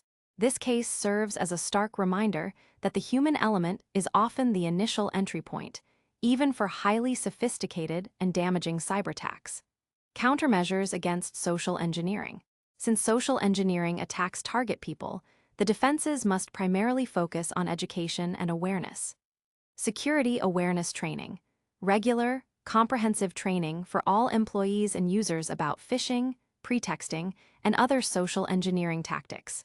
Include real-world examples and simulated phishing exercises. Multi-factor authentication, MFA. This is the single strongest technical defense against credential theft via social engineering. Even if an attacker tricks you into giving up your password, they can't log in without the second factor, e.g., a code from your phone. Strong verification processes. Implement strict procedures for verifying identity over the phone or email. Never provide sensitive information to unsolicited requests. Verify, then trust. If you receive a suspicious email, call the alleged sender back using a known, legitimate phone number, not one provided in the email. Clear policies and procedures. Establish and communicate clear policies about handling sensitive information, opening attachments, and clicking links. Reporting mechanisms. Provide a simple, clear way for users to report suspicious emails or activities. Principle of least privilege. Even if an attacker gains access to an account, limiting the privileges of that account, e.g., a sales account shouldn't have access to HR data, can contain the damage. Business logic flaws, when the rules don't make sense. What it is. Business logic flaws are unique vulnerabilities specific to the functional design of an application. Unlike coding flaws, like SQL injection or XSS, these aren't about exploiting programming errors, but rather about exploiting weaknesses in the intended workflow or business rules of the application. The application works exactly as coded, but the logic itself is flawed in a way that allows a user to perform an action that violates the business's intent or gain an unfair advantage. Why it works. Developers often focus on the happy path, how a user should use the application. They may not extensively consider how a malicious or curious user might try to manipulate the workflow or exploit edge cases in the logic. Common examples of business logic flaws. Price manipulation. Changing the price of an item in a shopping cart, e.g., through client-side manipulation. Applying a discount code multiple times. Manipulating quantities, e.g., entering negative quantities to receive a credit, or ordering an item for $0. Workflow bypass. Skipping steps in a multi-step process, e.g., bypassing the payment gateway in an e-commerce transaction to directly access the order confirmation page. Abusing save for later or edit order features after payment to change items or quantities without reprocessing payment. Abusing trial periods free features. creating multiple accounts to continuously exploit free trials or services. Privilege escalation through logic. While technically distinct from the broken access control discussed earlier, some logic flaws can lead to privilege escalation. For instance, if a user can modify their type or role through an unexpected form or API without proper backend validation. Race conditions. Exploiting situations where the order or timing of events matters significantly. For example, simultaneously submitting multiple requests for a single free item, and due to a delay in database updates, receiving multiple items for free. Inconsistent logic. An application might enforce a rule in one part of the system, e.g., maximum order quantity, but fail to enforce it in another, e.g., an API endpoint that handles bulk orders. Impact. The consequences of business logic flaws primarily revolve around financial losses, inaccurate data, and circumvention of intended product usage. Financial loss. Direct monetary loss due to manipulated prices, free goods, or bypassed payments. Unauthorized access manipulation, gaining privileges or manipulating data outside intended design. Data integrity issues. Corrupted or inaccurate data within the system. Reputational damage, users losing trust if the application is easily exploited. Anecdote. A case of e-commerce price manipulation. While many specific cases of logic hacking are kept under wraps by companies to prevent copycat attacks, a common scenario involves price manipulation. Imagine an e-commerce site where you add items to your cart and proceed to checkout. A security researcher once found a flaw where, after applying a discount code, they could return to the cart and change the quantity of the discounted item. The system then recalculated the total based on the new quantity, but honored the original discount amount, effectively giving a massive, unintended reduction. The site's logic correctly applied the discount once and correctly allowed quantity changes, but failed to revalidate the discount against the new quantity, allowing the lucky customer to pay a fraction of the actual price. This wasn't a bug in the discount calculation itself, but a flaw in how the system's logic handled the sequence of user actions. Countermeasures against business logic flaws.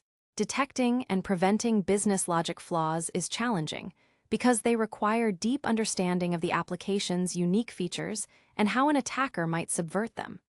Threat modeling. Before writing code, actively brainstorm and document potential threats. Consider, how would someone cheat our system? For every major feature, this requires thinking like an attacker. Rigorous testing, beyond the happy path. Go beyond typical unit and integration tests. Implement security testing that specifically probes the logical flows of the application. This often requires manual penetration testing by skilled security professionals, as automated tools struggle to identify these unique vulnerabilities.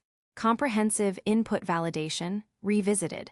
While crucial for preventing injection, input validation is also key for logic. Validate not just the type of input, but the value and context. Is the quantity positive? Is the discount code valid for these items? Is the price logically consistent with the current product? Server-side enforcement of all business rules. Never rely on client-side logic, JavaScript running in the browser, to enforce business rules. An attacker can easily bypass or manipulate client-side code.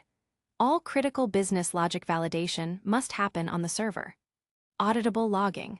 Log all significant business transactions and user actions, including changes to quantities, prices, user roles, and order statuses. This helps in detecting and investigating suspicious activity.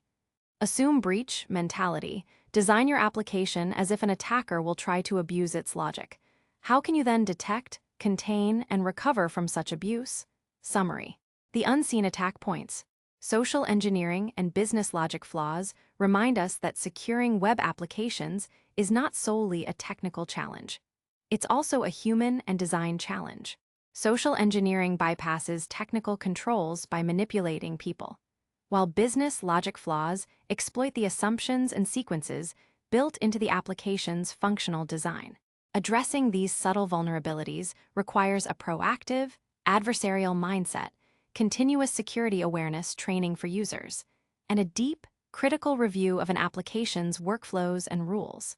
By recognizing that the weakest link can be human behavior or design philosophy, we can build more resilient digital fortresses. Chapter 9. Building a Digital Shield, Proactive Security Measures. Up to this point, we've largely focused on dissecting the threats that web applications face, uncovering the cracks and vulnerabilities that attackers exploit. Now, it's time to shift our perspective from understanding attacks to actively preventing them. This chapter is about building a robust digital shield, moving beyond reactive fixes to adopting proactive security measures that embed protection into the very fabric of how web applications are designed, developed, and deployed. Think of it like building a secure physical fortress. You wouldn't wait for the attack to start before thinking about walls, moats, and guards. Instead, you'd integrate these defenses into the initial design. The same principle applies to web application security. Integrate security from the very beginning. Security by design and privacy by design. Foundation first. The most effective way to secure a web application is to build security in from the ground up, rather than trying to bolt it on as an afterthought. This concept is called security by design. It means that security considerations should influence architectural decisions, coding patterns, and deployment strategies from the earliest planning stages. Similarly, privacy by design ensures that privacy considerations are embedded into the design and operation of information systems, rather than being an add-on. Both are crucial for modern applications dealing with sensitive user data. The benefits of security by design are immense. Cost-effectiveness. Fixing security flaws during design or development phases is far cheaper than fixing them after deployment, especially after a breach. Reduced risk. Proactive measures significantly reduce the likelihood and impact of successful attacks. Compliance. Many regulations, GDPR, HIPAA, etc., implicitly or explicitly require security and privacy by design. Trust. Building secure applications fosters customer trust and strengthens your brand reputation. The Secure Software Development Lifecycle, SSDLC. Security every step of the way. For security to be truly embedded, it needs to be an integral part of every phase of the software development lifecycle, SDLC. Transforming it into a Secure Software Development Lifecycle, SSDLC. Requirements and design phase. Security requirements. Define security requirements alongside functional ones. What data needs protection? Who should access what? What authentication methods are required? Threat modeling. This is a crucial, systematic activity where you identify potential threats, vulnerabilities, and attacks that could compromise your application. It involves deconstructing the application, understanding its components, data flows, and trust boundaries, identifying threats, brainstorming what attackers might try to do, e.g., what if the user manipulates this parameter? Mitigating threats, designing specific security controls to address the identified threats. Examples: using frameworks like STRIDE, spoofing, tampering, repudiation, information disclosure, denial of service, elevation of privilege, or OWASP's application threat modeling. Architecture review. Review the application's architecture for security weaknesses, ensuring secure patterns are used and insecure ones avoided. Development phase. Secure coding practices. Developers must be trained in secure coding principles, covered below. Utilizing secure frameworks and libraries. Don't reinvent the wheel. Leverage established, well-vetted security features provided by modern web development frameworks, e.g., Spring Security, ASP.NET Core Identity, Passport.js, Django's built-in security features. These are often rigorously tested and maintained by experts. Static Application Security Testing, SAST. Integrate tools that analyze source code for common security flaws before the application is run. These tools can catch common errors like SQL injection possibilities, cross-site scripting vulnerabilities, and hard-coded credentials. Testing phase. Covered in more detail in Chapter 10, but vital here conceptually. Dynamic Application Security Testing, DAST. Test the running application for vulnerabilities. Manual penetration testing. Skilled security experts try to break into the application like real attackers. Vulnerability scanning. Automated tools scan for known weaknesses. Deployment and operations phase. Secure configuration and hardening. Ensure servers, databases, and application components are hardened, with unnecessary features disabled, default credentials changed, and least privilege applied. Patch management. Implement a consistent process for applying security patches and updates to the operating system, web server, application server, frameworks, and all third-party components. Monitoring and logging. Implement robust logging of security-relevant events and actively monitor for suspicious activity. Incident response planning. Have a plan in place for what to do when a security incident occurs. Core proactive measures. Practical steps. Beyond the SSDLC framework, several core practices form the backbone of a proactive security strategy. Secure coding principles. Never trust user input, reinforced. This is the golden rule. Every piece of data received from the client browser, from URL parameters to form fields to uploaded files, must be treated as potentially malicious.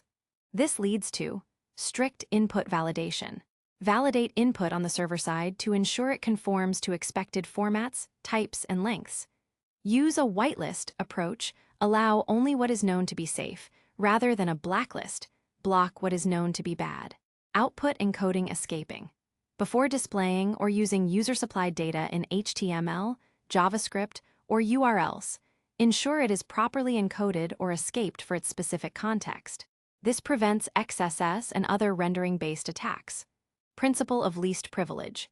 Grant users, processes, and accounts only the minimum necessary permissions to perform their intended functions. This limits the damage if an account or component is compromised. Error handling. Implement robust error handling that provides minimal information to end users, generic messages, while logging detailed information securely for administrators. Avoid exposing stack traces, paths, or database errors. Don't roll your own crypto. Unless you are a cryptographic expert, do not try to develop your own encryption algorithms or password hashing schemes. Use well-tested, standard cryptographic libraries and algorithms, e.g., AES for encryption, Argon 2/bcrypt/script for password hashing. Utilizing security frameworks and libraries. Modern web development frameworks usually come with built-in security features that make it easier to implement common defenses. Input validation utilities. Simplifies validating user input. ORM, object relational mapping, often simplifies database interactions and helps prevent SQL injection by using parameterized queries automatically. Session management. Provides secure ways to handle session IDs and their lifecycle. Authentication and authorization. Offers robust mechanisms for user identity verification and access control. CSRF protection. Generates and validates CSRF tokens. Output encoding functions. Provides helper functions to safely encode data for various contexts. Relying on these battle-tested features, rather than implementing them improperly from scratch, is a huge step forward in security. Secure configuration and hardening. As highlighted in Chapter 7, misconfigurations are a major vulnerability. Remove or disable unnecessary features. Turn off default services, sample applications, and debugging interfaces in production environments. Change default passwords for all software and hardware components. Least privilege for system accounts. Configure web servers, database servers, and application processes to run with the lowest possible privileges. Configure HTTP security headers. Implement headers like Strict Transport Security, HSDS, Content Security Policy, CSB, X-frame options, and X-content type options to enforce browser security policies. Regular software updates. Automate or regularly schedule updates and patching for all operating systems, web servers, e.g., Apache, Nginx, IIS, application servers, e.g., Tomcat, Node.js, PHP-FPM, database systems, e.g., MySQL, PostgreSQL, and related software. Education and training. Ultimately, security is a continuous learning process. Developers, QA engineers, operations teams, and even business stakeholders need ongoing education about current threats, secure coding practices, and their roles in maintaining the security posture of web applications. Regular training, security champions, and fostering a security-aware culture are paramount. In essence, building a digital shield is about embedding a security mindset into every individual and every process involved in the web application's journey. It's about being proactive, disciplined, and constantly vigilant. By adopting these proactive measures, organizations can significantly reduce their attack surface, protect sensitive data, and build applications that are resilient against the ever-evolving landscape of cyber threats. This foundation sets the stage for the next critical step: actively finding and fixing vulnerabilities through rigorous security testing. Chapter 10: Finding the Weak Spots Testing and Verification.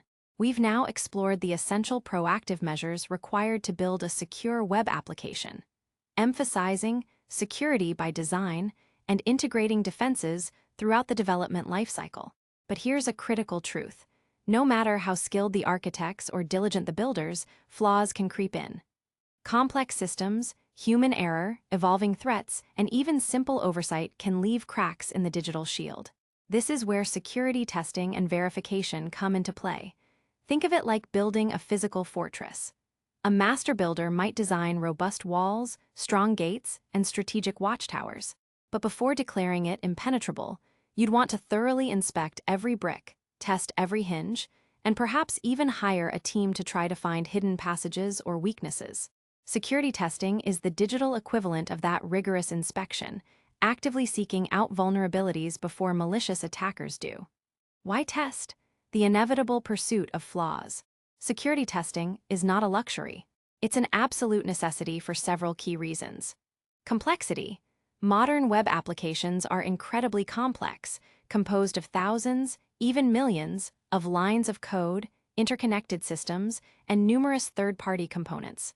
It's almost impossible for a human to review every line and predict every interaction that could lead to a vulnerability. Human error.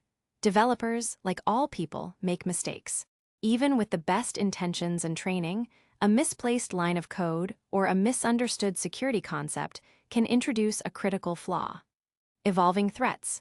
The methods and tools used by attackers are constantly evolving.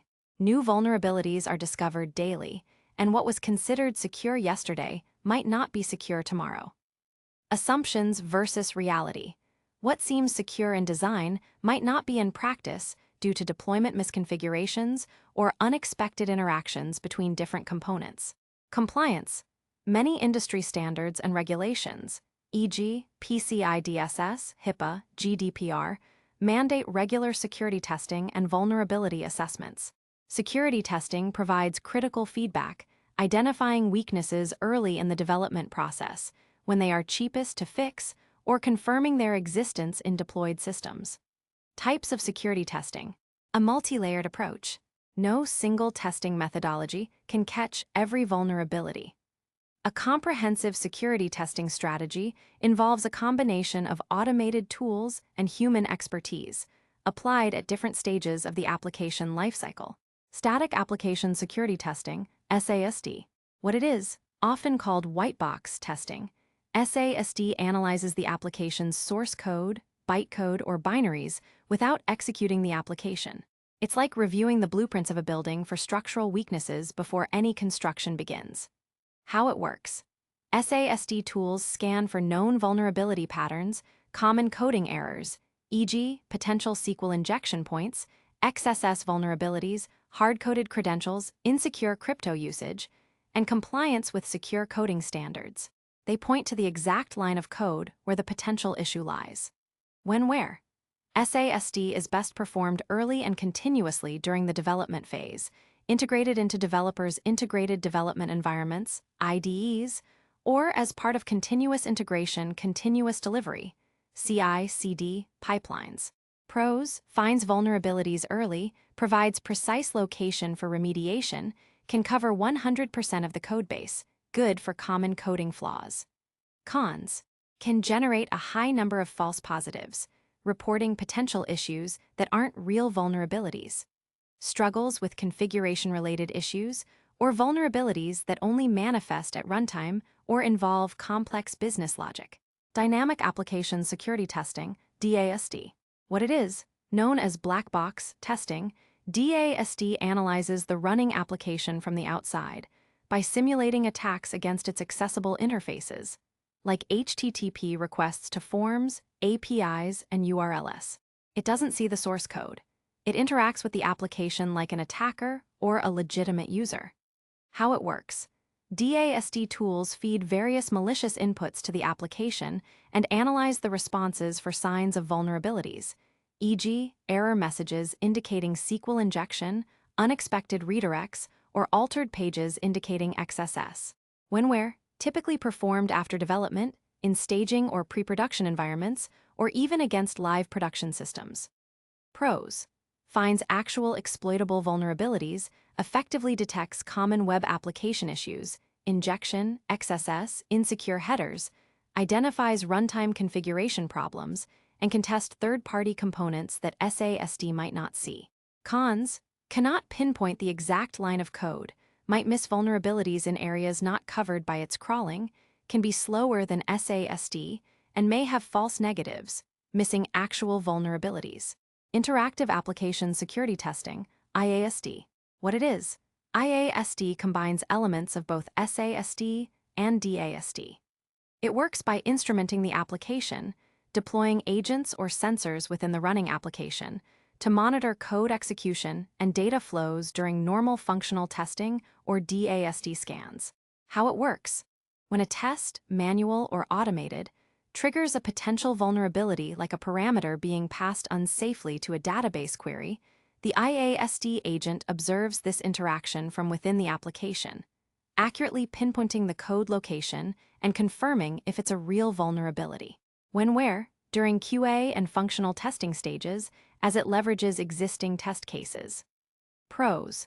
High accuracy with fewer false positives, precise vulnerability location, understands runtime context, often integrates seamlessly with existing test frameworks. Cons. Requires instrumentation, may have a slight performance overhead during testing, and support can vary across different technologies. Software Composition Analysis, SCA. What it is. SCA focuses specifically on identifying open-source and third-party components, libraries, frameworks, modules, used within an application and determines if those components contain known vulnerabilities. How it works. SCA tools scan dependency manifestation files, e.g., package.json for Node.js, POM.xml for Java, requirements.txt for Python, and compare them against large databases of known vulnerabilities, like the National Vulnerability Database, NVD, or proprietary databases. Where, early in the development cycle and continuously, often integrated into CI/CD pipelines. This is crucial given how many breaches stem from vulnerable third-party components, as highlighted in Chapter 7's Equifax example.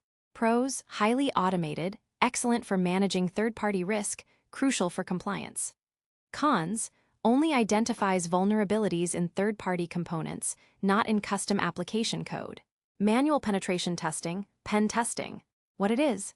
This is where highly skilled human security experts, often external to the organization, simulate real-world attacks against the application. They don't just use automated tools, they apply human intuition, creativity, and a deep understanding of attack techniques and business logic. How it works.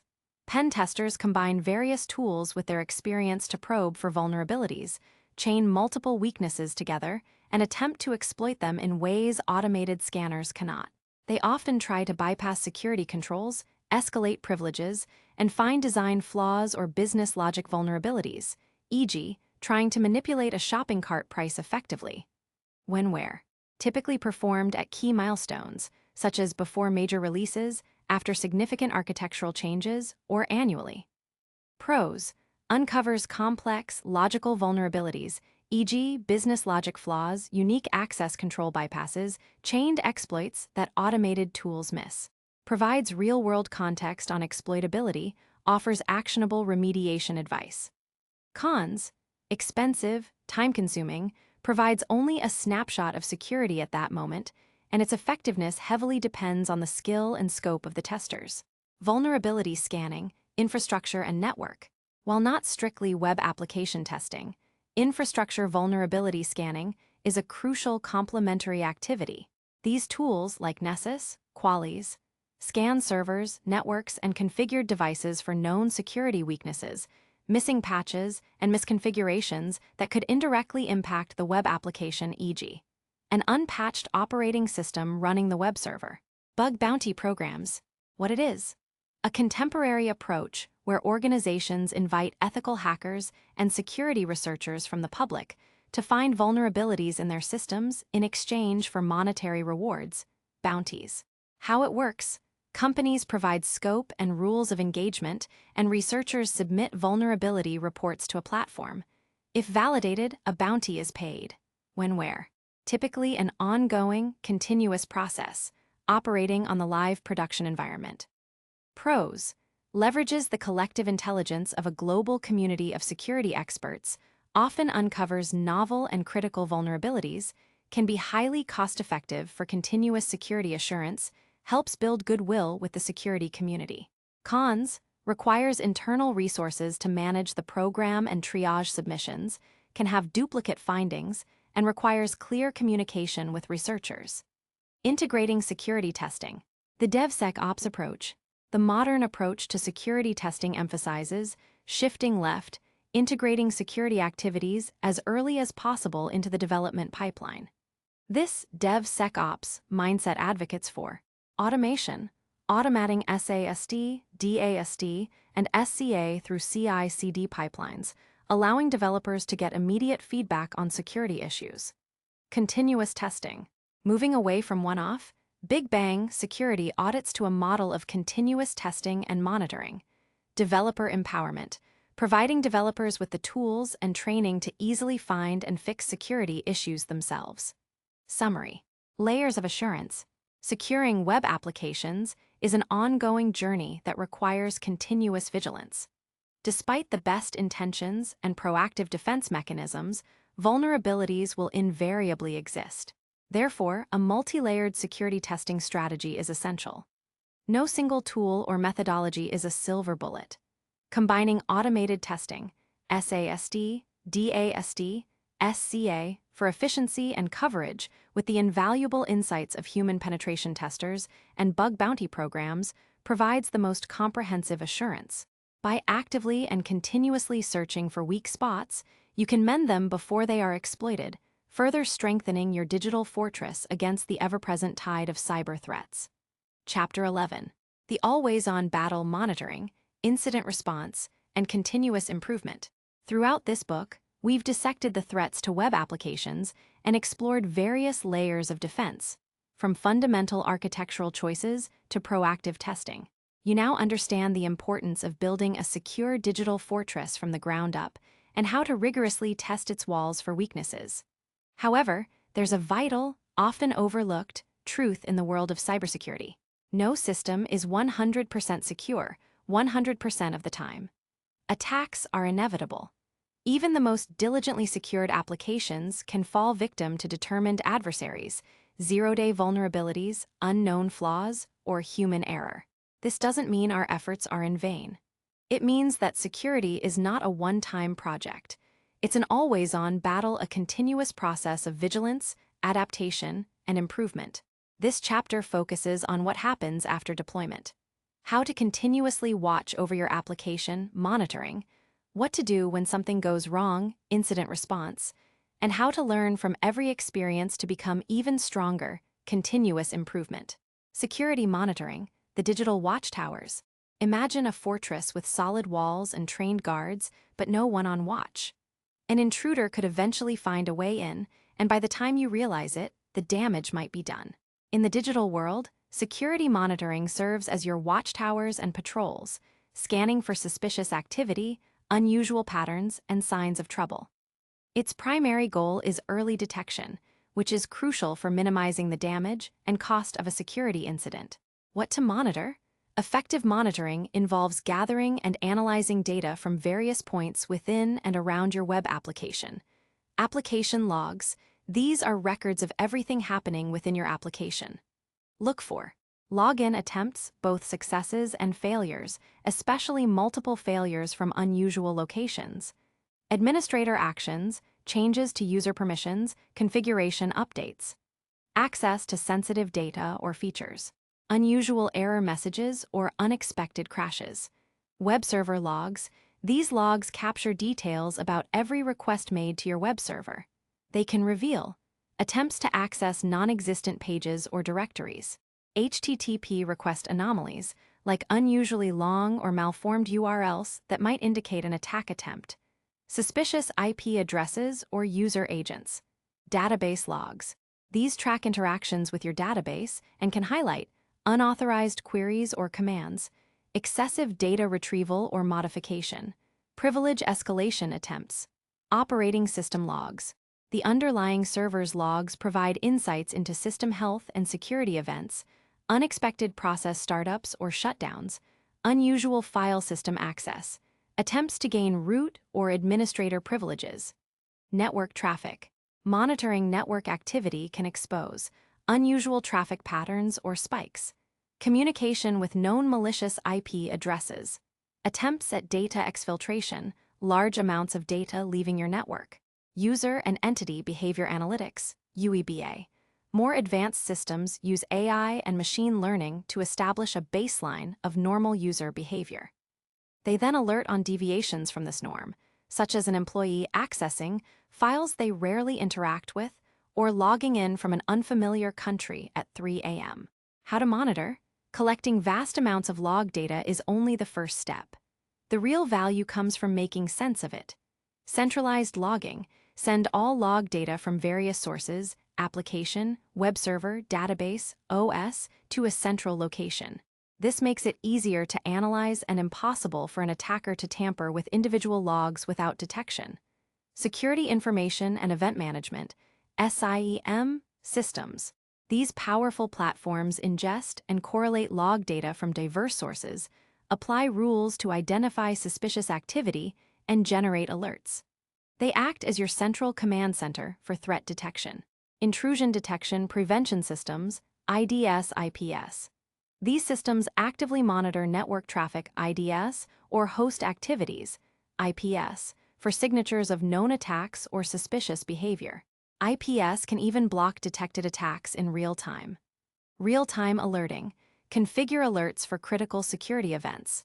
Whether it's a Slack notification, an email, or an entry in a security dashboard, prompt alerts ensure that abnormal activity is quickly noticed by the right team. Incident response. When the alarm sounds, no matter how robust your monitoring, alarms will sound eventually. This is where incident response, IR, comes in. IR is your organization's structured plan for handling security breaches and cyberattacks. Without a clear plan, a small incident can quickly spiral into a catastrophe, leading to greater financial losses, reputational damage, and legal penalties. Think of it as a fire drill. You prepare for it beforehand, you identify the fire, you contain its spread, you put it out, you recover. And then you analyze what went wrong to prevent future fires. The National Institute of Standards and Technology, NIST, outlines 6 key phases of incident response. Preparation before the fire. Develop an incident response plan. A detailed document outlining procedures, roles, responsibilities, and communication strategies. Assemble an IR team. Designate specific individuals or teams for different roles, e.g., technical forensics, legal, public relations. Train staff. Conduct regular drills and training exercises to ensure everyone knows their role when an incident occurs. Gather tools. Have necessary forensic tools, secure communication channels, and legal counsel contact details ready. Identification, detecting the fire. Detect the incident. This relies heavily on your monitoring systems, but also on user reports or external notifications, e.g., law enforcement contacting you about a breach detected elsewhere. Analyze and validate. Is it a real incident or a false alarm? What type of incident is it? Malware, data breach, unauthorized access? What systems are affected? When did it start? How did it happen? This phase involves gathering initial evidence. Containment, stopping the spread. Limit the damage. The immediate priority is to stop the incident from spreading and causing further harm. This might involve temporarily isolating affected systems, blocking malicious IP addresses, or shutting down compromised services. Strategy. Decide on the containment strategy, e.g., short-term versus Long-term segment networks. Eradication, putting out the fire. Remove the root cause. Identify and eliminate the vulnerability or malicious actor. This could involve patching systems, removing malware, reconfiguring firewalls, or revoking compromised credentials. Clean infected systems. Ensure the attacker's foothold is completely removed. Recovery, restoring operations. Restore services. Bring affected systems and services back online securely. This often involves restoring from clean backups. Monitor closely. Keep a vigilant eye on recovered systems to ensure the attacker doesn't regain access or that the vulnerability wasn't missed. Verify integrity. Confirm that data and systems are fully operational and secure. Lessons learned post-mortem analysis. What went well? What could be improved? What caused the incident? How can we prevent recurrence? Update plans processes. Revise the IR plan, strengthen defenses, update training based on insights gained. This introspective step is the most critical for continuous improvement. Importance of communication. During an incident, communication is paramount. This includes internal communication to leadership, legal, public relations, technical teams, and external communication to affected users, regulatory bodies, and potentially law enforcement. Transparency, balanced with caution, is key to maintaining trust and fulfilling legal obligations. Continuous improvement, the perpetual cycle of security. As we've emphasized, security is not a finish line. It's a never-ending journey. The internet is a dynamic environment, new threats emerge constantly, and applications continue to evolve. Therefore, a commitment to continuous improvement is fundamental to maintaining a strong security posture. Feedback loops. The lessons learned phase of incident response feeds directly into continuous improvement. Every incident, every vulnerability found, and every patch deployed offers valuable insights that should be used to refine your security architecture, development practices, and testing strategies. This means that a vulnerability discovered in testing might lead to an update in developer training, or a successful attack might prompt a reevaluation of your monitoring rules. Regular assessments. Ongoing security is more than just responding to incidents. It involves proactive, regular assessments, recurring vulnerability scanning, automated scans on a scheduled basis, periodic penetration testing, bringing in ethical hackers to challenge your defenses at least annually or more frequently for critical systems. Security audits, reviewing configurations, policies, and compliance against established standards. Staying updated. The security landscape changes rapidly. Teams must stay informed about new threats and attack vectors, follow security research, industry news, and threat intelligence feeds, evolving best practices, adapt your secure coding guidelines, patching strategies, and configuration standards as new recommendations emerge, e.g., from OWASP, NIST. Security tooling. Evaluate and adopt new security tools and technologies that can enhance detection and protection capabilities. Fostering a security culture. Ultimately, security is a shared responsibility. Everyone involved in the web application's lifecycle, from developers and operations, engineers to business leaders and end users, needs to understand their role in maintaining security. This requires continuous security awareness training, promoting a mindset of vigilance, and encouraging a culture where security concerns are welcomed and prioritized. Conclusion. Securing web applications is a complex, adaptive challenge that demands unwavering commitment. By establishing robust monitoring systems, preparing meticulously for incidents, and embracing a philosophy of continuous improvement, organizations can transform potential catastrophes into learning opportunities. This isn't just about protecting your systems. It's about building resilience, maintaining trust, and ensuring the long-term success of your digital endeavors. The digital fortress is never truly finished. It is always being guarded, tested, and reinforced, ready for the next challenge on the ever-evolving digital frontier. Chapter 12. Beyond the horizon, emerging threats, and the future of web security. We've now traversed the landscape of web application security, from the fundamental anatomy of a web application to the insidious threats like injection attacks, the cunning manipulations of XSS and CSRF, the vulnerabilities of broken authentication and access control, and the silent dangers of misconfigurations and vulnerable components. We've also explored the crucial proactive measures that form a robust digital shield and the essential practices of monitoring, incident response, and continuous improvement. However, the world of cybersecurity is not static. It's a dynamic, ever-evolving frontier where new technologies constantly emerge, bringing with them not only incredible opportunities, but also entirely new vectors for attack. The moment we feel secure, the landscape shifts again. Therefore, to conclude our journey, we must look beyond the horizon, at the emerging threats that are already taking shape and the trends that will define the future of web application security. Emerging technologies, new security frontiers. The rapid pace of technological innovation means that today's bleeding-edge concepts will be tomorrow's everyday tools. Each brings its own set of security implications. Artificial intelligence, AI, and machine learning, ML. For attackers, AI can automate and enhance attacks.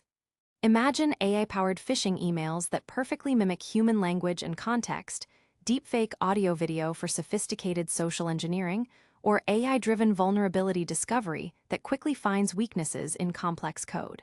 Malware can become more adaptive, evading traditional detection. For defenders, the same technology offers powerful defensive capabilities. AI is increasingly used in threat detection, identifying anomalies that humans might miss, automated incident response, intelligent web application firewalls, WAFs, that learn to block new attack patterns, and even for generating secure code. The battle between offensive and defensive AI is already well underway. Serverless computing and function as a service, FaaS. The promise: developers write small, single-purpose functions that execute only when needed without managing underlying servers. This can reduce infrastructure management overhead and improve scalability. The challenge: while the attack surface of a server itself is reduced, new attack vectors emerge. Vulnerabilities can arise from misconfigured functions, e.g., overly broad permissions, insecure APIs connecting functions, or supply chain issues related to the third-party libraries leveraged by these functions. Monitoring and debugging become complex due to the ephemeral nature of these functions.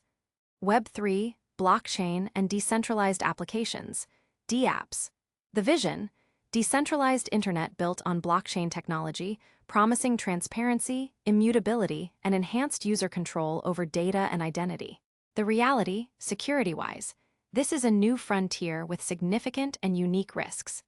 Smart contract vulnerabilities are a major concern. A single flaw in the immutable code can lead to irreversible loss of funds. New forms of phishing target crypto wallets, and decentralized identity management introduces complexities around private key security. The code is law nature of smart contracts means bugs are extremely costly. APIs everywhere, API-first development. The trend: applications are increasingly built as collections of interconnected application programming interfaces, APIs, separating the user interface from the backend logic. The risk: every API endpoint is a potential entry point for an attacker. Poor API design, e.g., exposing too much data, weak authentication, lack of rate limiting, insufficient input validation, can lead to massive data breaches. API security has become a paramount focus, often mapping back to many of the broken categories we've discussed, but with subtle differences in implementation and exploitation. Internet of Things, IoT, and edge computing. The expansion: billions of interconnected devices, from smart home gadgets to industrial sensors, are pushing computing closer to the data source. The vulnerability: this creates an enormous, distributed attack surface. Many IoT devices are developed with minimal security, have insecure defaults, are difficult to patch, and operate on constrained resources. They can be exploited to form massive botnets, like Mirai, launch DDoS attacks, or be used as entry points into corporate networks. The evolving threat landscape: beyond the traditional, the methods and motivations of attackers are also becoming more sophisticated. Increased sophistication and automation. Attacks are more targeted, multi-stage, and leveraging advanced tools for reconnaissance, intrusion, and post-exploitation. Supply chain attacks.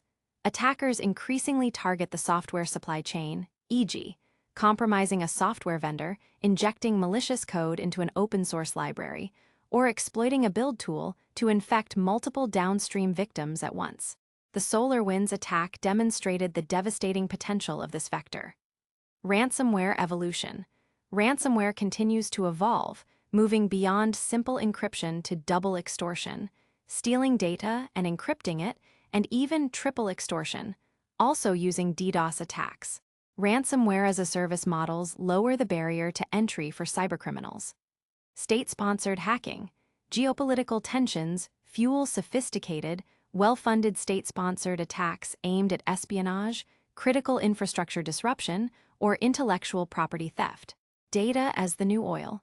The immense value of personal and corporate data continues to drive financially motivated attacks, leading to highly organized data brokerage on the dark web. The privacy implications are enormous.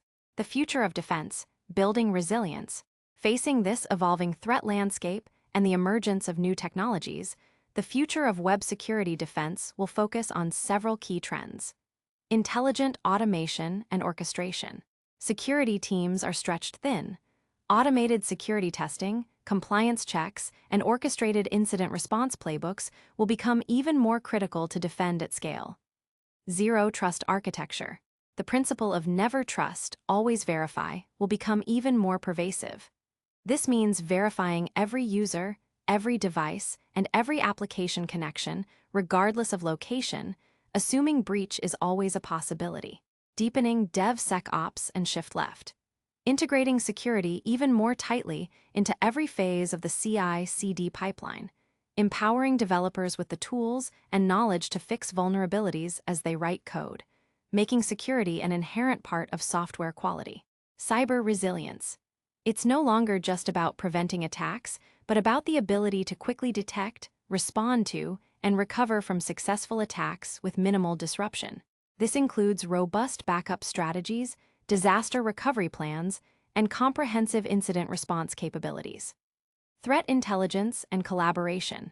Sharing timely and actionable threat intelligence across industries and agencies will be crucial for collective defense against sophisticated attackers. AI for defense. While AI poses a threat, its defensive applications are equally transformative, offering capabilities in anomaly detection, predictive analytics, and automated response that surpass traditional methods. Conclusion. The perpetual journey. The journey through securing web applications is not a linear path with a fixed destination. It is a perpetual journey of learning, adaptation, and continuous battle in an ever-changing digital landscape. Vulnerabilities will always exist, and attackers will always innovate.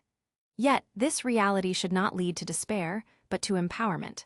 By understanding the fundamental principles of web application security, from the core architecture to the nuances of human behavior, and by embracing a mindset of proactive defense, continuous monitoring, and rapid adaptation, you can build and maintain a formidable digital fortress.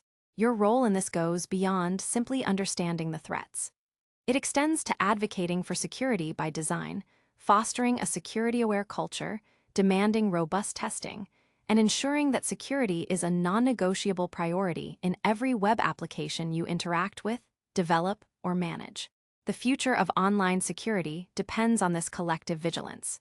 The digital frontier is always expanding, and with knowledge and diligence, we can continue to build it into a safer, more resilient place for all.